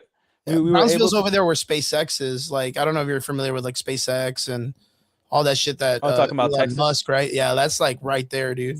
So, like, it's not too far. It's like an hour away from me. So but just to end that story, we came back, but we had 2 weeks to come back. And ever since I got my green card, we never traveled because of how scared we were. yeah, I dude, they're gonna only- fucking because it's dicey, Yeah. bro. I only traveled after I got my citizenship, which You took can't even go anywhere past yeah. like a checkpoint, dude, because No.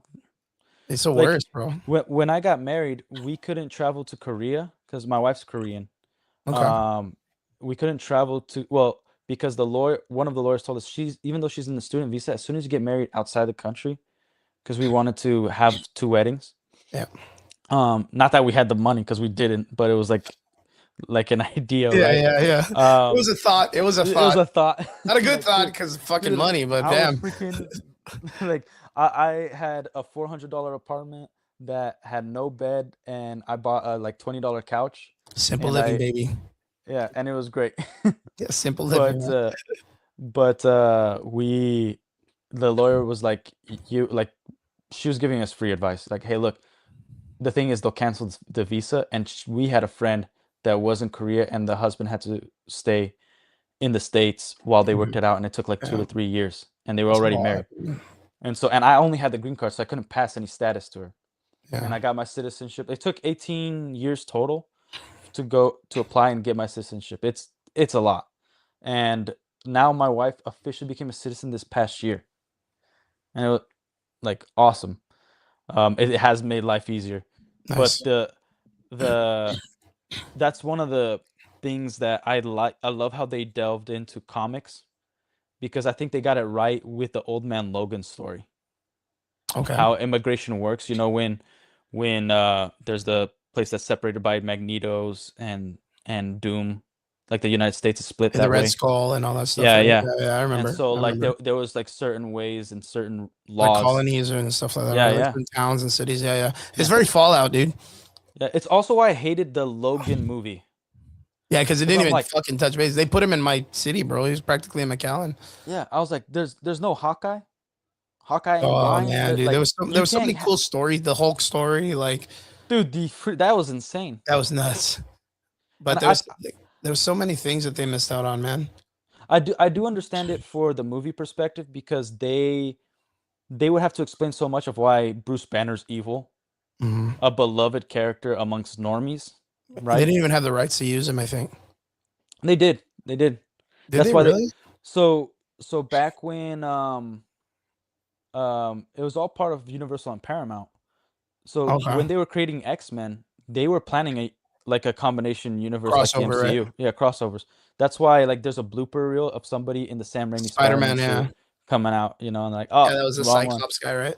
No, Yeah. it was like the Wolverine guy or whatever. Like one of them was wearing it, and he jumps in that one scene when they're like in the museum or some shit. Yeah, it was like Storm, That was cool. That was Cyclops. funny. Yeah, yeah. And so there was like the reason why Hulk never went to Disney is because it didn't perform the number that was predicted at the box office, so they kept the rights. So the Yeah. reason why the MCU was successful is because they also were it was do or die. Like if you make this Iron Man movie and you don't do well, Boom. we get it. Fuck outta here. It's Yeah, yeah. ours. Yeah. So this is the stipulation. All these movies have to be successful. And Hulk was the only one. And I thought that was funny because I do think part of it was the timing. The story is not perfect, but I think it was like the best iteration of Hulk we've ever had, other than the Edward Avengers. Norton. Yeah. Edward Norton. Yeah, Yeah. that's cool. Yeah, it was good. Yeah, like I don't like as soon as like Hulk threw a tantrum in Thor Ragnarok, I'm like, nope. Not. Yeah, that was kind of shit, and that's because, you know, I'll ask you this in a bit, but like my favorite comic book series through and through is Planet Hulk and World War Hulk. Same. I think genuinely that was like the best time of Marvel writing. Like I loved it when Hulk comes back and he's like just ruining, like just killing everybody. I remember I was talking Because- about I want to get a sleeve on my leg, and I want to do the entire like timeline of Planet Hulk to World War Hulk. And Yeah. like right where like my kneecap to thigh is, like I want the panel of "I didn't come to hear you whisper, I came to hear you scream" when he attacks Yeah. Black Bolt. Like I think I tell people like that panel is why you read comics. Like that is why comic books are created. That was probably one of the coolest fucking panels ever in comic book history to me. Like Yeah. yeah, that I'm like, yeah. Right. Like, okay, so, but what's yours though? Like DC, Marvel, like, what's your like comic arc that you're like for one of my guys, Trigger, he uses, he loves Secret Wars, like the new one. That really the new one? The new one, yeah. He likes the new one, and I mean it's cool. Like it's all right. Like I think it has good elements. I just think they stick to an idea for too long. Yeah. And then you get really bored real quick.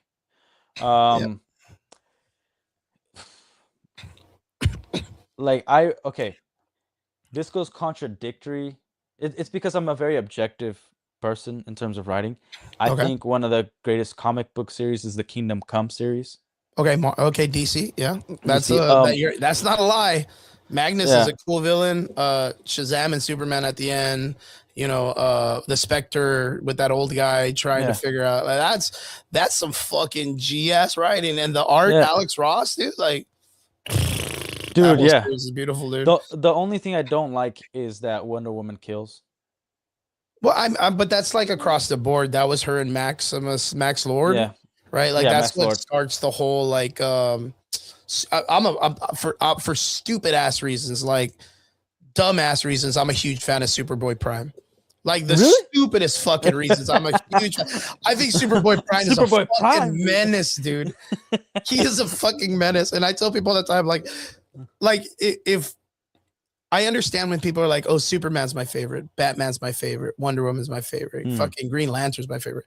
If a guy comes up to you and says Superman Prime is his favorite, like, run away, bro. Like that guy's a that psychopath. guy, Like, yeah. that guy's an asshole. Like Superboy Prime is a fucking asshole in the comic books. Like they don't even know what to do with him. He's so fucking strong. They don't know what to do with him. Here's the thing. The reason why I didn't like it is because coming from the storyline it was based off of, I think she already grew as a person to that point.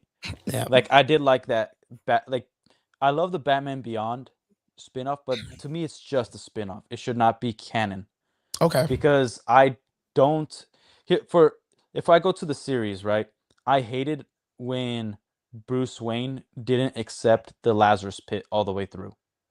Because just knowing who Bruce Wayne is, he would have gone back to Batman to save Gotham, especially in the state of Gotham. True. You know? Yeah, sure. Like, yeah. This is the way it was. Yeah, I didn't like that they made Bruce Wayne fail. Like he didn't succeed. Gotham is And he kind of just turns as into like this villainous great character. yeah. In the Kingdom Come series, he kind of turns like bad against, you know. Yeah, he goes full Dark Knight. Yeah. You know, which I think if you've ever anybody who's read the Dark Knight, I don't believe Zack Snyder has ever read the Dark Knight comics. No, fuck Just no. based off Zack of the Snyder things does he not says, read I'm like, much. you're a moron. That's not what the Dark Knight comics were about. Bro, for anybody that's out there that agreed that Zack Snyder's like future of Batman banging Lois Lane, having a bastard child with her, and Superman, that's what made him evil and joined Darkseid, and then later kills Batman to have to raise the bastard. Yeah. I was like, fuck out of here, bro. Like Zack Snyder, like fucking leave me alone. Dude, Don't touch yeah. DC anymore. Like no one, you don't fuck with Lois and Clark. Like you just don't.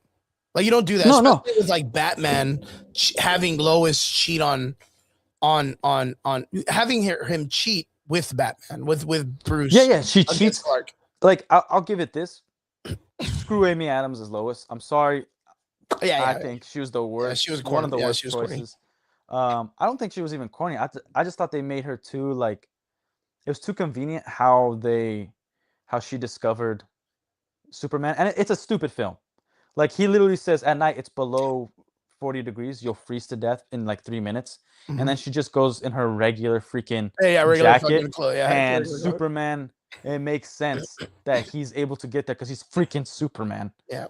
So you're telling me like she didn't die after like 2 minutes? Like it's so far away, and it's a climb. You're looking at a few hours to get just where you saw Superman. Yep. Let alone inside the cave. You're dead. You're dead. Yeah. But in terms of Marvel, I would say Daredevil's the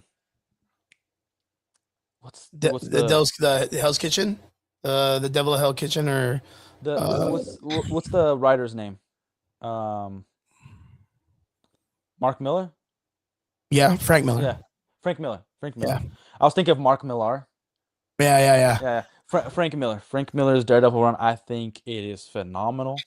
I've always loved Daredevil because it's everything Bruce Wayne kind of wish he could be. Yep. Where like, yeah, he's not rich, but he's a hero in the day and he's a hero at night. If he can't get people with the law, he's gonna get people through vigilantism. Yeah, he's gonna beat the fuck out of him. Yeah. Yeah, he's just gonna beat the fucking chance. snot out of him, dude. Yeah. And I'd say this: the best thing Marvel ever did wasn't even the MCU; it was the Daredevil show. I didn't even. But did you like the new one? I didn't like the new one. No, dude. it was bullcrap. Yeah, that was so fucking. That was a hard. Have you seen the old one? The original ones that were on Netflix? Yeah. Yeah, they were solid, dude. They were gritty. They were very noir. Like, no, and they tied in the MCU. Yeah, even though they tried so hard to be like for a long time, they tried to be were trying to deny that the conspicuous. Netflix series was a part of it. I thought that was so stupid, dude. That Yeah, but Kevin the guys, so the guys that wrote the Netflix stuff was the guys that Marvel rejected. Yep. They're like, we don't want you writing movies, and they're like, well, can we at least write this stuff? Yeah, nobody cares about those guys. Yeah. Even though it's like, and then they're like, and then it well, now fucking you slapped, dude. Yeah, dude, they're so good. And the action was great. It was fantastic, better than what Marvel puts out. Like it was so good, dude. And one of the most perfect introductories of Punisher. This is one of those other things where it's like, yeah, sometimes they do a better job than the comics. Like the first introduction of Punisher was in Spider-Man. Yeah. You know, like it wasn't his own comic. That's And like it was with the supposed cover to be with him with a sniper rifle, right? yeah, and it was supposed to be a one-off comic, Yeah. like a one-off like. And then it tease. worked. And then there were people like, who the freak is this? Yeah. And like how comics are so important. Like in the military, I have a friend that he's a Marine. He didn't know that the Punisher was an actual Was a comic. Marine. Yeah. He's like, dude, where'd you get that shirt? Because I have a. Have you ever looked at Super X Apparel on No, let me check him YouTube out real or quick.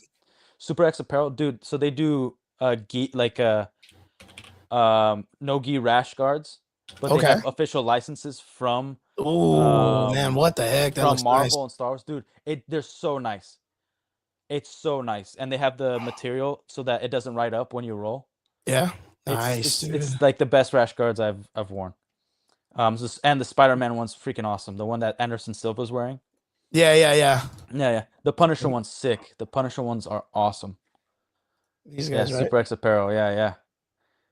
Yeah, so they do it based off character. They also have Power Rangers. They have Transformers. Oh, you're talking about? Look at that one, dude. No. Oh, So that's these nice. are the new ones. I have the old one. Go to Marvel or go to characters. You could go to characters. Oh, look at that Wolverine, Yeah, dude. yeah. That looks solid, man. Try going to the character section instead of the. Okay. Or no, you could scroll down if you want. It's fine. shop character, the Punisher. Yeah.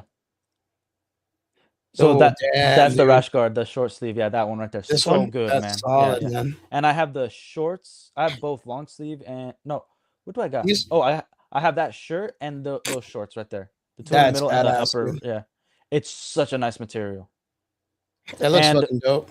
And the shorts have reflective gear, so you can run at night. Like it's. Oh, so, cool, like, man. It Cool. reflects off. It's nice. Like they're expensive, but dude, totally freaking worth it. Totally worth it. Yeah, that Wolverine sweater looks super nice, dude. Deadpool, Yeah. Spider-Man. These one-ups look nice. Damn. So what happened or what? So what do you say? Those shorts are dope, dude. Where was I in the story? Yeah, your friend saw the. Oh no, he picture. saw it and then he's like, I thought only like the military Oh, that's one. knew like does these skulls. I'm like, dude, do you not know that this is a comic? Like a really famous comic? Oh, that's badass. Like, and it's like very adult like. It was all because one Marine, I think it was a Marine or a Navy SEAL, was reading this comic and then shared it with his crew. And then like everybody that was like deployed in this one area started reading it and they all loved it and And actually they all liked it. started spray painting it on the tanks and their gear. And then when he found out about that, dude, he would try to roll with me just so he could talk about that new comic that he read on the That he app read, of the right? Punisher. Yeah. I'm Yeah. like, that's what's up. And that's the other thing. Like, I miss like, I don't know if you remember back in the day, Games of Thrones, like towards after season 7 or 8, the main chick, she was writing comics. Yeah. And she was talking. She like did a men's. Yeah, she was talking about what was it called? It was called it was the one about the lady with the she was dealing with like her period, but she had superpowers. Like, yeah, it was freaking it insane. was a little weird, but like No, it sucked. That's ridiculous. that's badass. The Winter Soldier one. Yeah, the Winter The Soldier. one sleeve. Sick. Oh my god. Yeah. Guys, Super Dude. X, check them out, dude. Yeah, like trust me, it's a rabbit hole. You're gonna like want to save up and buy everything because it's also it's make to like when you pay for it, they make it. Yeah, but I remember it Yeah. being where it was like blood, or I forgot the name of the series, but like I do remember. Yeah. So she also like said like, oh, I never felt comfortable in like a comic. I was always excluded. I'm like, then you never actually went to a comic book shop because the Mhm. things nerds love doing is sharing what they love. Yeah, of course. They'll be shy because a girl's there or whatever. But if you were like, hey, can you tell me about this comic? Dude, you're gonna get They're an gonna earful know, for yeah. like 5 hours. Like there's always like anybody who's not been in a comic book store, I always explain there's the lore master, the guy who like that's his life. He's going Yeah. to tell you everything about everything. There's the guy who has no idea what he's talking about, but believes that he is knows Pretty everything. good. That believes he knows his shit. Yeah, and then there's the guy who makes you feel like an idiot because his knowledge is so far above yours Yeah, it's like You think fucking you're a crazy. Spider-Man fan, and then this guy can literally quote the page and the number and tell you the artist and the writer and the penciler. Yeah. And I'm not like that, dude. I can't do that. I know a lot of knowledge and stuff, but not that much, man. No, I'm- I'm like that with music as well. Like with comics, where I don't know why Frank Miller's name solidified, but and I think Tom King solidified in my head because I hate him because he was like the first guy to like draw Bruce Wayne's penis on a full page on a the comic. Dark Knight comic, right? The fucking dumb one. Dude, yeah. Well, like I don't know the why that was whole- even important, dude. Well, like he was always a crap writer, and that's why I don't have faith in James Gunn, is because he consults with Tom King exclusively for Oh, Batman. what a fucking idiot, dude. And it's like, this guy's a moron. Yeah. What do you mean? Like, he did. Remember when they did the whole wedding invitations for Yeah. the Batman Catwoman wedding, which I always thought was stupid. Yeah. I never believed that they should ever get together. Maybe bone, but not get together. Yeah. I think for it to be where like Batman as Bruce Wayne like totally changed his entire like mythos because he fell in love with this chick who's like a thief, and through like Yeah. she never changes. Like she never like he finds the idea of marrying her, like the idea of him like, well, maybe I can retire soon. Like maybe I can find happiness. And this chick's like, well, I'm still a thief. Like, and I'm marrying this dude, like I'm still gonna steal shit. So she's still he like doesn't even do it 100%. out of love. He's like I'm depressed. And Yeah, I just therefore need I wanna happiness. marry- Like, yeah, he just wants to live a normal existence. But this chick is still like, well, I'm gonna marry him, but like I'm not gonna change. I'm still a thief. Like I can love you all day, but like that's not gonna make me change. And it's like, Or you're just marrying a go cold billionaire. turkey. Like, obviously this is an addiction. Oh yeah, he loses everything at that time and place, right? Yeah, yeah. Yeah, he's like a fucking broke dude too. So it's just all Riz. No, and it's like, What a it fucking was- weird time in comic it was books. one of those things where it's so annoying that people think they could do like it's all right to be creative. I want people to be creative. I want to see Yeah. new things. Change But the I norm. don't want the characters changed. You know what I mean? Like Christopher Nolan's Batman, it's very different than every comic. But Yeah. I think Batman Begins is a perfect start to any Batman film. Yeah. Like I think his and run was spectacular. yeah, I hated Dark Knight Rises. I thought it was really stupid. It was corny. Yeah. It was corny, but I love things about it, but like for instance in Dark Knight, that's when he should have introduced the Batwing. in that one, they introduced the Batwing in the last one, right? Yeah, they should have introduced it because when there was that plane that flew over Hong Kong to That capture should have Mao- been at least Mao- some type of like introduction for it, right? Yeah, because there's no way that That the There's no military's way- not gonna know Batman's yeah, doing some like shit. that airspace, like Yeah. and then like, oh, who rented this Who's initiated this? They're airplane like out? Yeah. Batman. No, there's no Batman. Yeah, Oh, like, Bruce like Wayne everybody would Industries. know it's Bruce Wayne. Like, why? Yeah, is Bruce supporting Wayne Batman? Industries. Yeah, it's also one of the reasons I don't like Matt Reeves' Batman is because why are the cops not arresting Batman? They first fear him, and then in a matter of seconds, they're talking crap on him, and nobody's arresting him. Like, Well, I th- don't like Matt Reeves as Batman because he's stupid. Yeah, Like the first initiated idea is they give Batman a photo taken of the politician and the girl who's missing, and he goes to investigate, but he never goes to that room, which would have been the first thing he did, where the vantage point of the photographer was, which would have been like that would have been the Riddler's apartment right at the beginning of the film, but he never does that. And then every riddle is not solved by Batman, it's solved by Alfred. And then the only other time that someone else solves it is the Penguin, who tells him what El Rata is. And then Commissioner Gordon and him are looking at each other like, oh man, him means the bat. Like, oh man. And then they just leave the Joker there, or not the Joker, the Penguin, after he just like murdered 17 people on the expressway.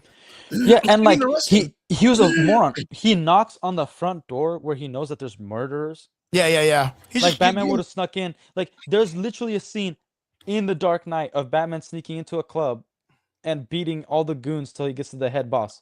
Yeah, the Matt Reeves Batman is a hard sell, dude. Like it's got some cool shit, but like it's a hard sell. There's for some me, cool stuff, but it's so stupid. Like he literally watches a bomb blow up in his face. in his fucking face, and then he's not even like, it blows up in his fucking face, and he's not even scathed. He's just unconscious from it. I was like, what the fuck is this? No, dude? and he gives the villains the benefit of the doubt. He does more detective work, and as soon as he finds out that Alfred may or may not have lied, he just like F you, Alfred. Screw you. I'm out of here. Yeah. It's Alfred's the one doing all the work.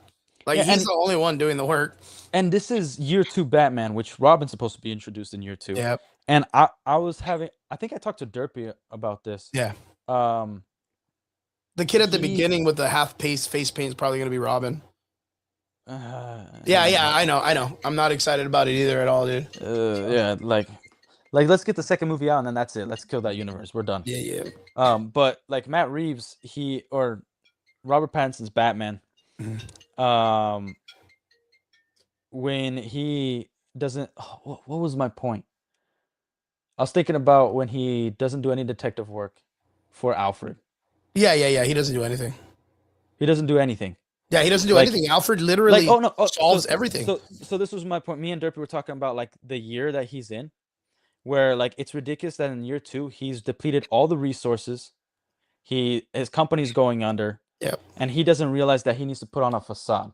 Yeah, and be And it's be Bruce Wayne again. To be Make no, but money, to yeah. be a better Batman. To literally infiltrate, like you're gonna realize that there's organized crime, and you're literally going after organized crime. So therefore, money's being made by like bad Oh, that'd be deals, like scummy deals are being made by these guys that are dealing with honest people and corrupting the honest people. Corrupting honest people. So so therefore, he would have followed the money, aka be a businessman, maybe be the playboy, but use that to also find the criminal to underbelly. funnel the money and make Yeah. the resources and keep yourself Yeah, and- going. Keep and your he would have keep your he would have figured that out in a month.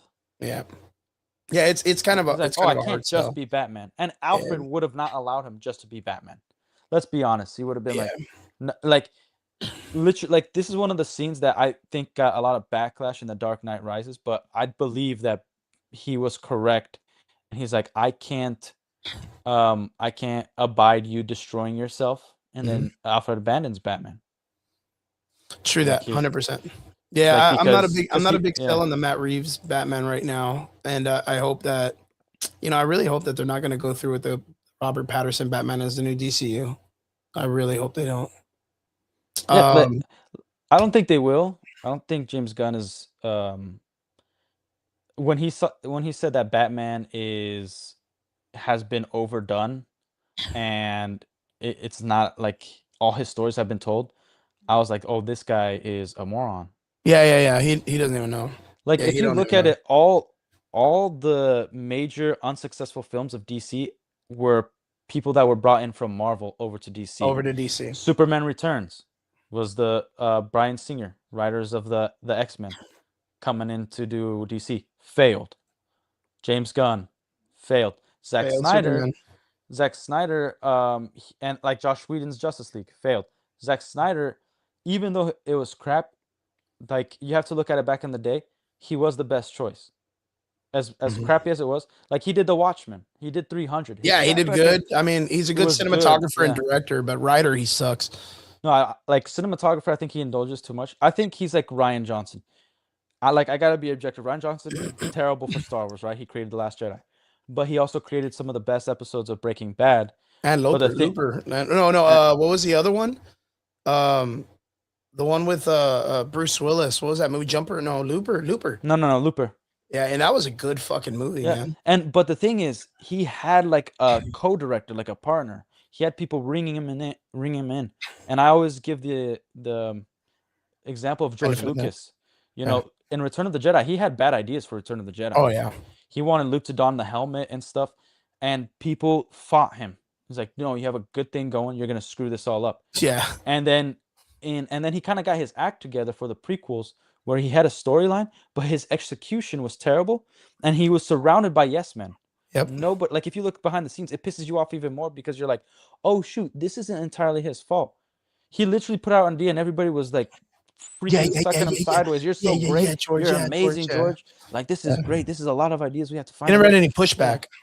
Yeah, they're like, hey, maybe you should have a main character for episode 1. How's that? Yeah. You know, maybe you shouldn't put this dialogue about sand and stuff with Anakin.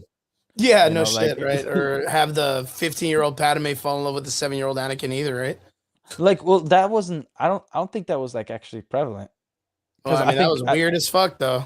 I didn't think she was in love. Like when I watch it with my kids today, I honestly don't see that. There's just like a weird side eye she gives him, like at the end of the thing. You're kind of like, whoa, chill, chick. Like kick back, kick back. That to kid doesn't me, got that much riz. Hold on, man. Why are to you me, looking at I that? thought she was just looking at him like, hey, look. Like, Yeah, because he's a little we're- shit, right? He's still got his little attitude, and he's, I mean, I get it, but like, No, it's I because think she gave him it's that because we know the eyes, yeah. Titanic's supposed to sink. Like, we know what's Yeah. supposed to happen. So you're looking at this, and you're like, yo, chill out, Padme. Like, take that shit back. So that's Well, the like, only reason in why. number like, 2, where like I don't she- think it was. I think it was innocent at the beginning. So yeah, like number 2, she even points out like she's not into him.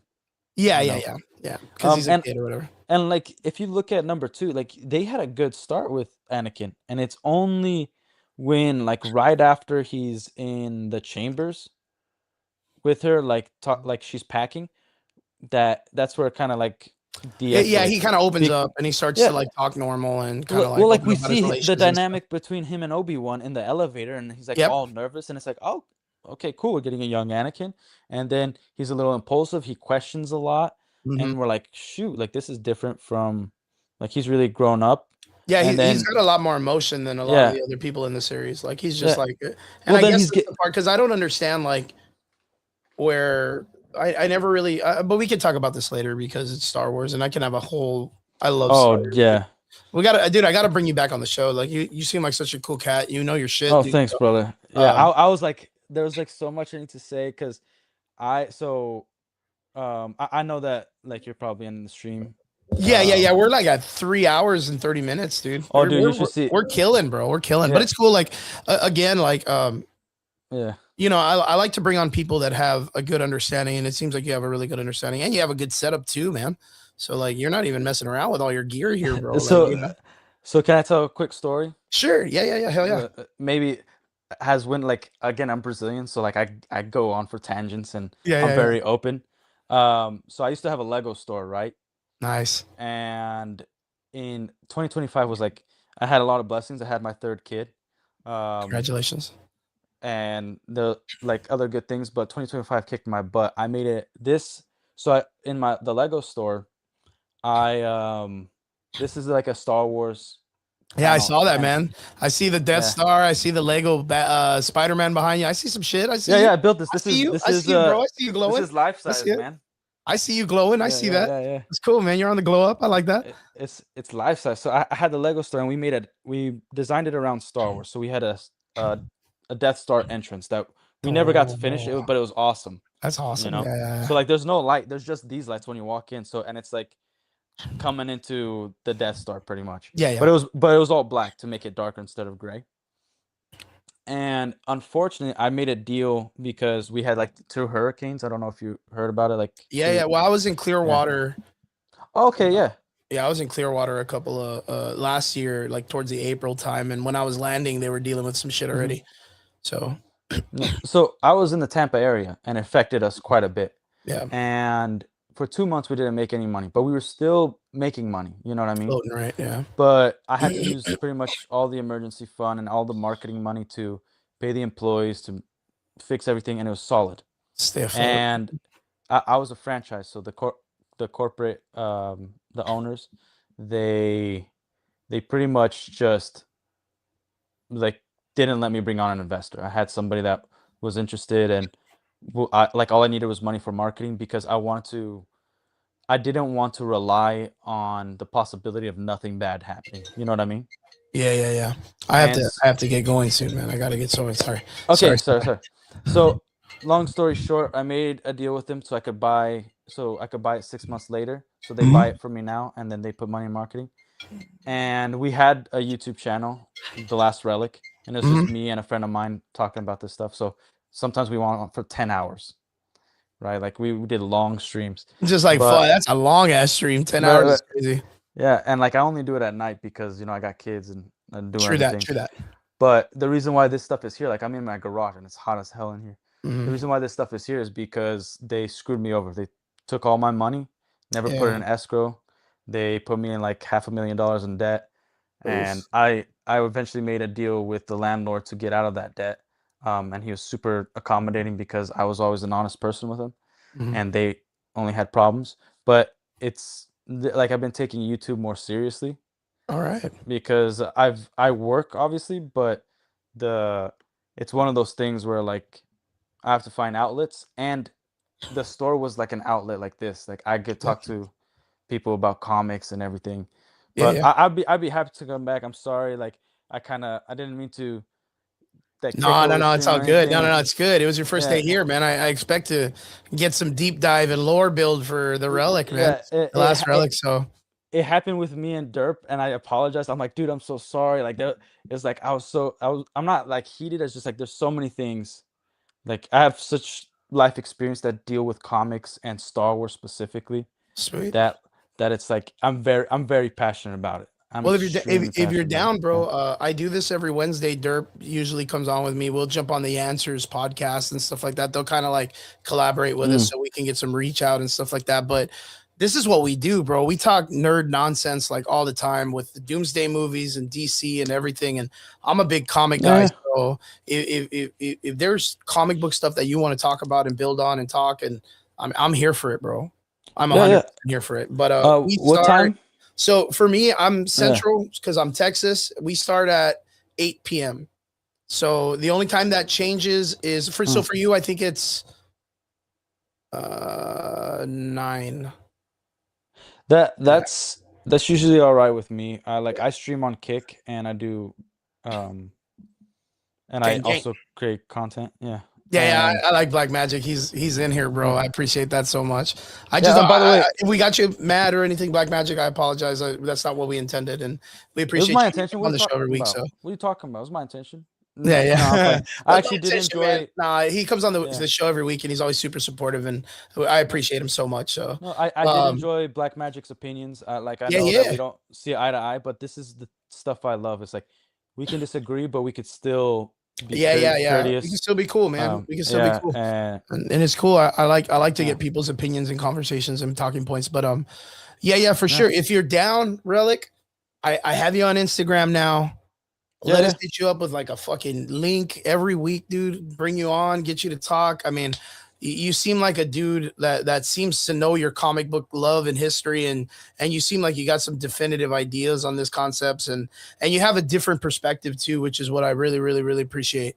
So like, yeah, man, it'd be cool if yeah. you wanted to jump on next Sunday too. Derp will probably be here. Maybe my boy Brian and D. I have two other fellows in Trigger that jump on with me and stuff like that. And we're a bunch of just nerdy dudes, bro. It's just what we do, man. Yeah. No, like I really love this. Like, if you see my streams where I'm solo, like I actually do have a hard time sometimes because I It's riff hard, dude. Doing off solo people. Yeah, streams is rough. Wait, when do you do your streams?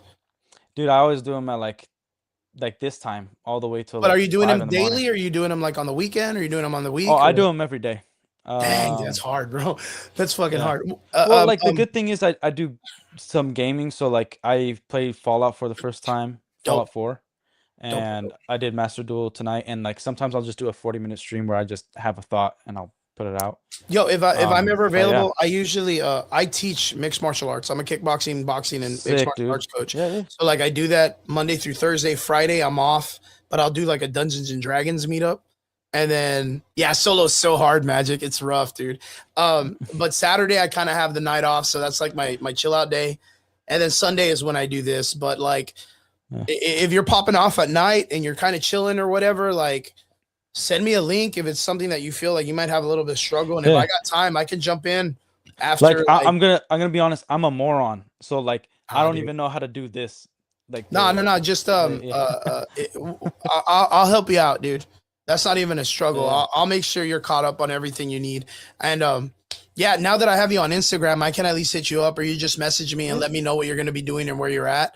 And that way I can jump on and watch. And then if I got time and I could jump on with you, I'll jump in and we can just talk nonsense, bro. Yeah, for sure. Like I want to make like if like I don't want to not make a commitment. I do want to make a commitment if like True. it's cool.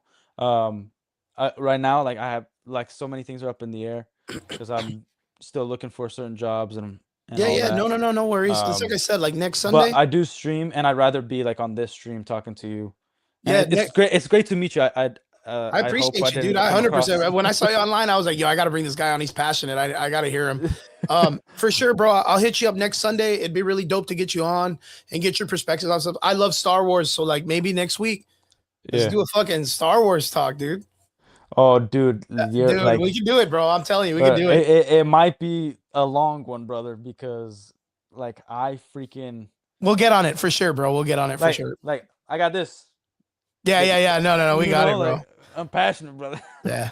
No, I got that shit. That's 100%. But yeah, straight. Like that right there is a Star Wars Theory lightsaber. It used to be my like light for streams because I didn't have. Oh yeah. It'll just like light this to up put the away. background. Yeah. Yeah, I got Yeah, you. but like after 2 hours, it would go out. So yeah. and make like What a huge up? noise. Yeah. Word up. Yeah, so straight up, I'll hit you up next Sunday for sure. I appreciate you a lot.